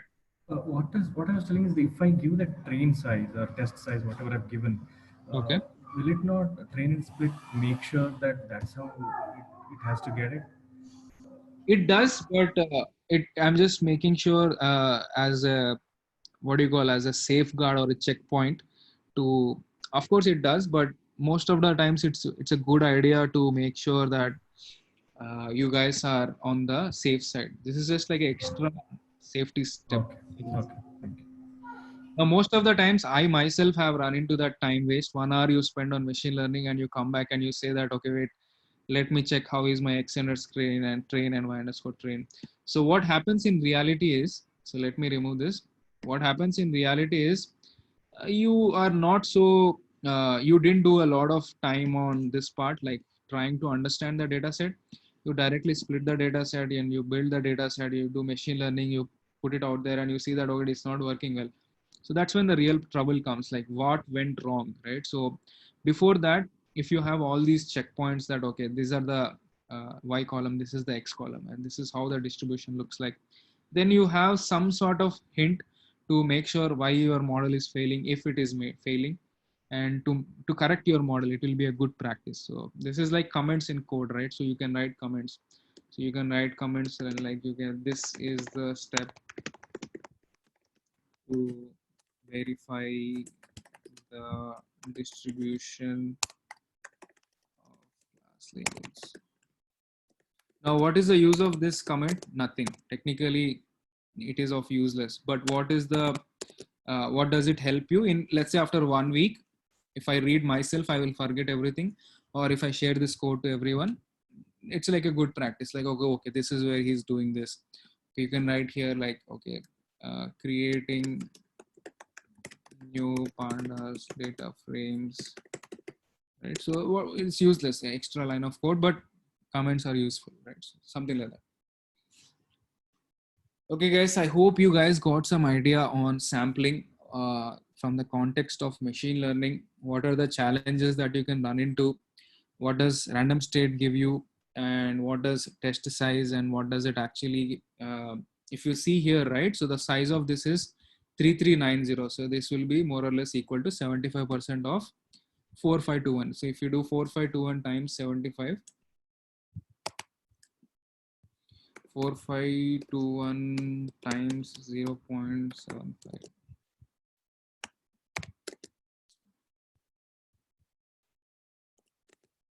So 3390. So you have 3390. Of course, you can't have a 0.75 cell. So that cell will come into the test data, right? So you can see that this is working. 75% I can see in test train, and remaining 25% is in the test, right? So this random state will make sure that I will keep getting this x_train again and again. So same thing again. Okay. So these are the takeaways that you can take from this class. Okay. So I'll share this URL also. You guys, if you guys have some time, there are many techniques of sampling. Of course, we will not do all of those, but this is a good idea to read about them. So I'll share this URL with you guys, and I'll also share this notebook here. So we have discussed till the first.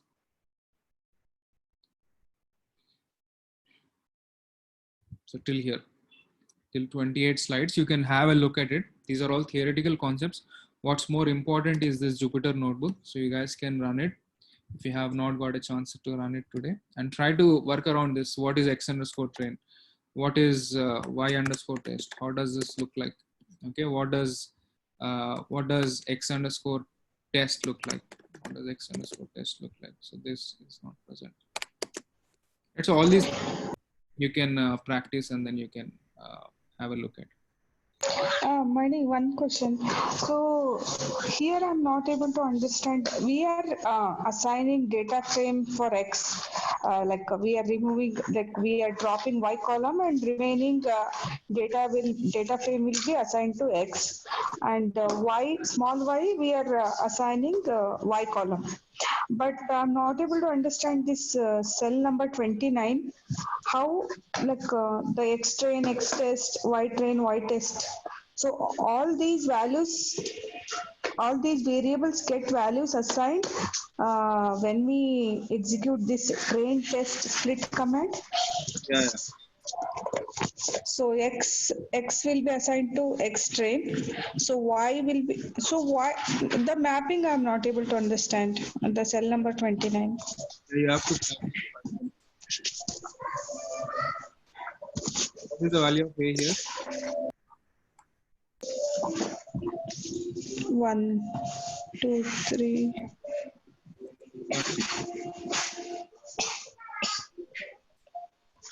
Four values. Okay. Now what is happening is these four are being assigned on to four variables, four individual variables. Okay. So let's say if you define a function def kk. Let's say you want to return two values. Let's say you want to return.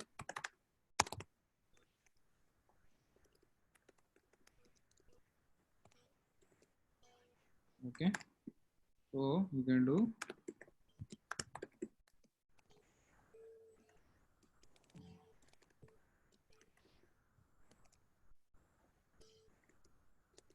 so what will be present in last name? Shankar. Okay, it's like a group assignment we are doing, like from left to right. Yeah. So this is throwing back two values, and you're assigning two at one shot. Here you're throwing back four values, and you're assigning four values at one shot. Okay, yeah. So can you just explain this 29 once, please, with respect to train and test?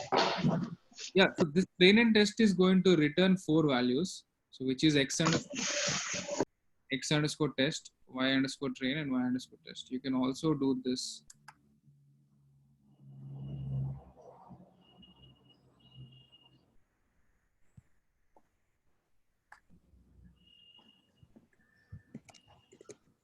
Right, so what is the value of A? Right? X. Okay. The value of A is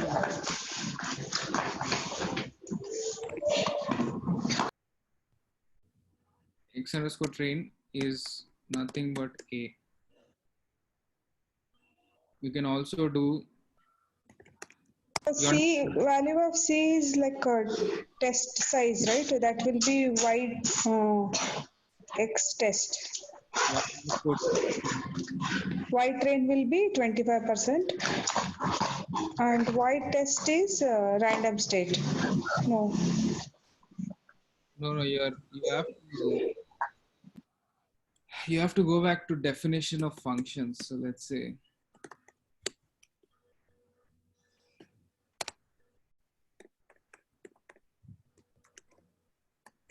you have to practice Purnima, or else I can explain many times, but still you will not understand. Argument 3.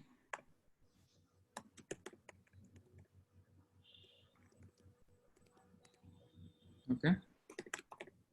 Okay.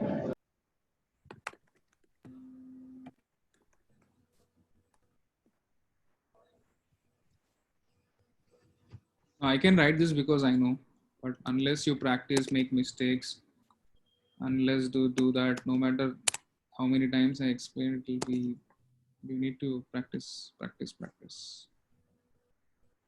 Forget about machine. First, Python, you guys have to be very, very confident, because you will directly run this directly. This will become a Python. Okay, so what are the arguments to my function? Money. So I can send money S K L L L. Now what does it print? What is argument 1? Money. What is argument 2? S. What is argument 3? Yeah, here I'm able to get that, but yeah, this extreme that way, that is where I'm getting confused. No, this is fine, right? So this is fine. This is I'm able to understand. Let's do this.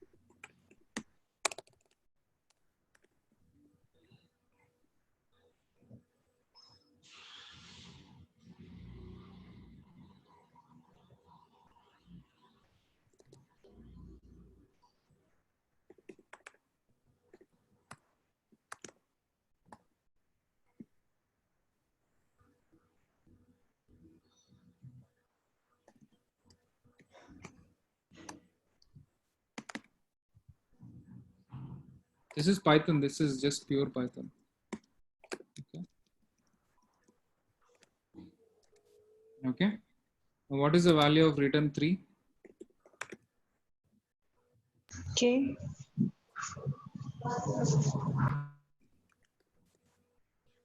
How do you understand? Yeah, this definition function I'm getting, but there in the white, so here. Same, what I've done is exactly. There is input, right? There is one more argument test. There is one more random. So random state will be assigned to Y test? No, right? I will assign to write this, right? So let's say that is just the input, right?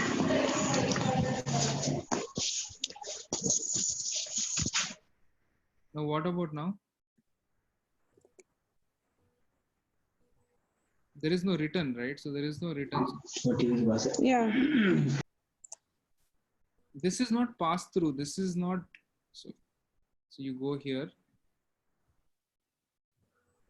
Go here.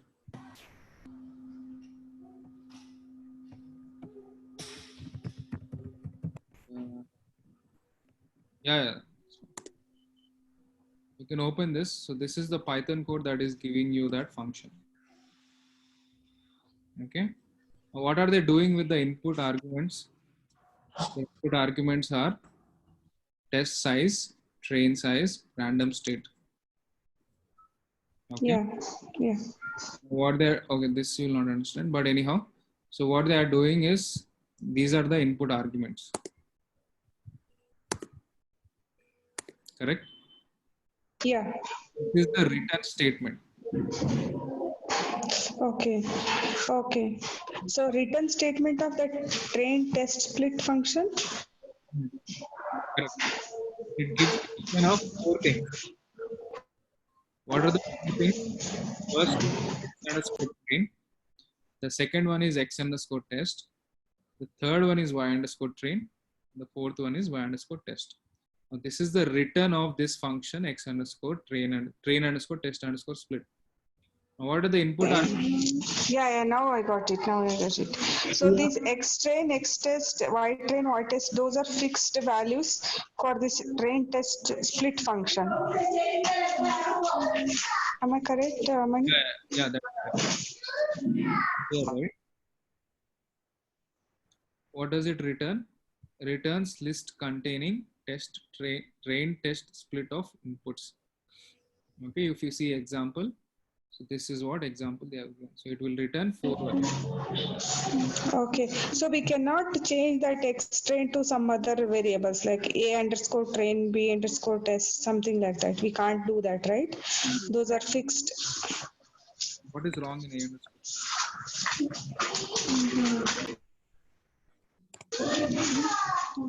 Okay. Yeah, I got it now.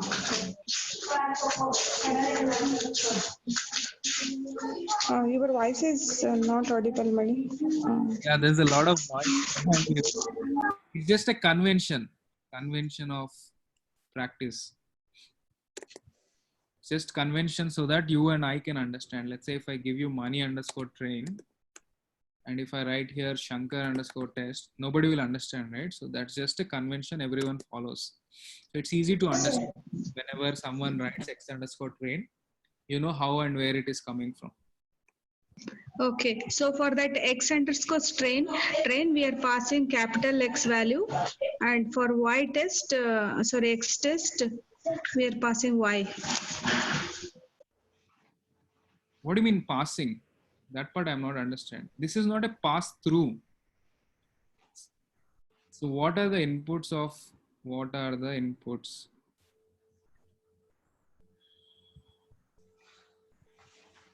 What are the inputs to test train split? What are the inputs? What are the input arguments?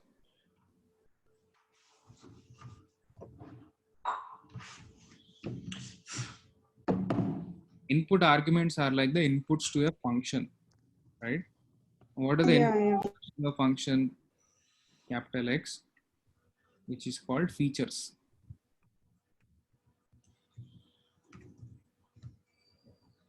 Small y, which is called target variable column.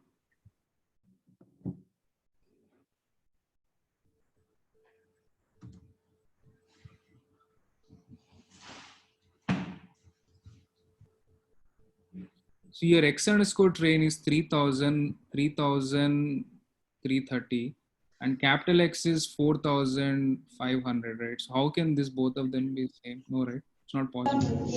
Yeah, correct. So next is your optional arguments.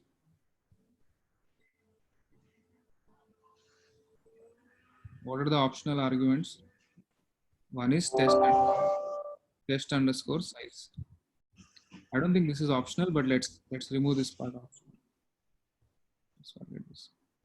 Test_size also. Third input argument. Input argument, you understand, right? What is the input argument? Yeah. Okay. So for a function, whatever goes in the bracket are called your input arguments. So these are the inputs. Yeah, correct. So these 4 values are the input arguments for train test split function. Correct. That part is clear, right? Yes, yes. This is your input. Now, what does it output?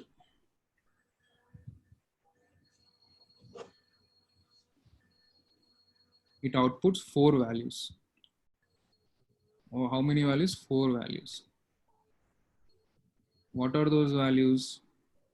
First value is basically your training. It's a basically new pandas data frame, a new pandas data frame, which is basically containing of the features, 75% of the features. So let's say if I say the first value written is, the first value is a new pandas data frame,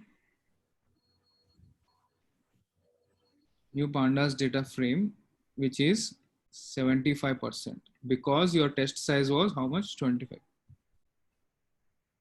Yeah. Of features. Why features? Features is only capital X. You will not have target variable. Okay. What is the second argument? Second argument is features of remaining 25%. Features you understand, right? So features means all these features of remaining 25. What is the third return? Third return is basically your target variable of 75%. What about the fourth return? Fourth return is target variable of 25%. Now, this has nothing to do with this. This is the input. This is the output. Okay. Yeah. Mani, I got it now. You are just thinking this is goes here and this comes here. That is wrong. That is completely wrong, because this is a function. So whatever comes here is controlled within this function, and whatever it takes are called your input arguments. That idea is only completely wrong. So if let's say if I don't give random state, you might get confused. Now there are 3 here, there are 4 here. What is happening? Completely wrong. Yeah, definitely. I had the same doubt. Now it's clear. There is no relationship with what is here and what is here. Both are two concepts. So what is here is input arguments. It can have 100 arguments and can only have one return. It can have one input argument, can have 100 return statements. There is no relationship. The way you define your function test train split is what controls this, what it takes as the input and what it gives as the output. Yeah, Mani, it's clear now. Thank you. Okay. So, hey Mani, this train test split we are using only for random sampling. Train test split we can do only what? Random sampling. Is it applicable only for random sampling? So, like if we know like a random sampling and stratified sampling are there. So this function we are using only for to get random sampling data. Right. So this is more of a random sampling, but if you are very particular about the ratios, right? So the ratio that I've defined here, then you can go for stratified. What is that? Stratified split. Yeah.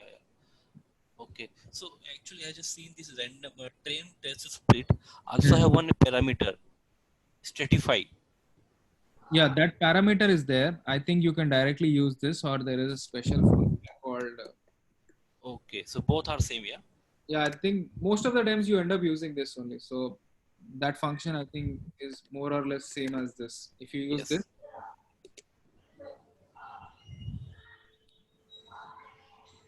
I think there is a different way of using it, but yeah, more or less both of them come to the same point.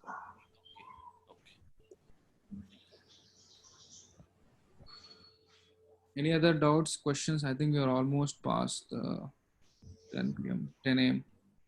Anyhow, I'll close the class here today, guys. I'll upload these. Have a look at this. You have a chance. Hello, Mani. Yeah. Mani, one doubt. This random state, does it keep varying from computer to computer, or is it different from Mac and Windows, or how is it? Be different from computer. Because what I tried is when once I run this one, which are the X train, X test, Y train, and Y test. Like if you keep the random state as 111 itself, and then when you run that line and then go to X train, if you run that, it changes, the values changes. So I was a bit confused over there as to how is that happening. What did you do? First you ran this and? Yeah, first you run this and then I went to X train. Okay. And I just saw the values changed. No, it should not change, right? It won't work. Oh, okay, fine, but changed once over here. That's why I got confused. But if we remove one from in random state, if we make it as 11 and run it once, and again if we go to the 111 itself, I think the number changes over there. No, it should match. Should it? Yeah, that's the concept, right? So it is matching, right? So you can see 381019632709. First three, remember that. Let me go back to 11. So 3112 completely different. We go back to 111. 381019632709 matching, right? Last values are also matching. You can try it out, like 5-10 minutes. It should match. So okay, but it is different from Mac and Windows, right? Yeah. Forget about that part. Mac, Windows, you forget. Just the consistency should be there. Okay, so is something like a random state that is storing in a memory, with a 111 is a memory address and corresponding expression is extrain. Yeah, partially. Even I don't know exactly, but what I remember is this is how you can control like the consistent output, because we are working with random rows, right? So suddenly, if you don't know what you used, then it is very difficult to reproduce the previous result. So random state is generally kept as like 111 or 1 or 100, something like that. Maybe it might be storing. I have a little bit less idea that side, but as far as I remember, it does have some concept of time and laptop clock and all that it uses and all that. But it's okay. Like if you guys are interested, maybe you can dig more, but we don't have to know so much about random state. As far as I remember the use of it, it's fine. So is there some range for this random state? Yeah, I think there is some range. If you check on the documentation, if you do this, it worked. Maybe one more zero, it will crash. There is a limit actually. Between 0 and 2 power 32 minus 1. Yeah, what is the doubt? No, the thing is that what I'm asking is the random state. If I give 2, then it will pick every 2 records from the 100 records, like 2, 4, 6, 8, like that, or like. No, it has no relationship. Oh. Let's say if I give you 9,000, right? 9,000 here. Because we only have 3,000 groups. It's a state, right? Think of it as a starting point. Let's say you want to jump randomly, right? So what is that starting point? If you remember, you can jump in that particular order again. Something like that.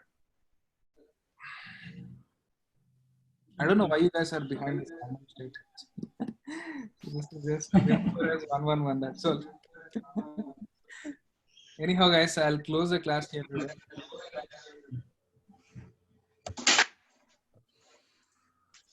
Okay. Okay, Mehdi. Thank you.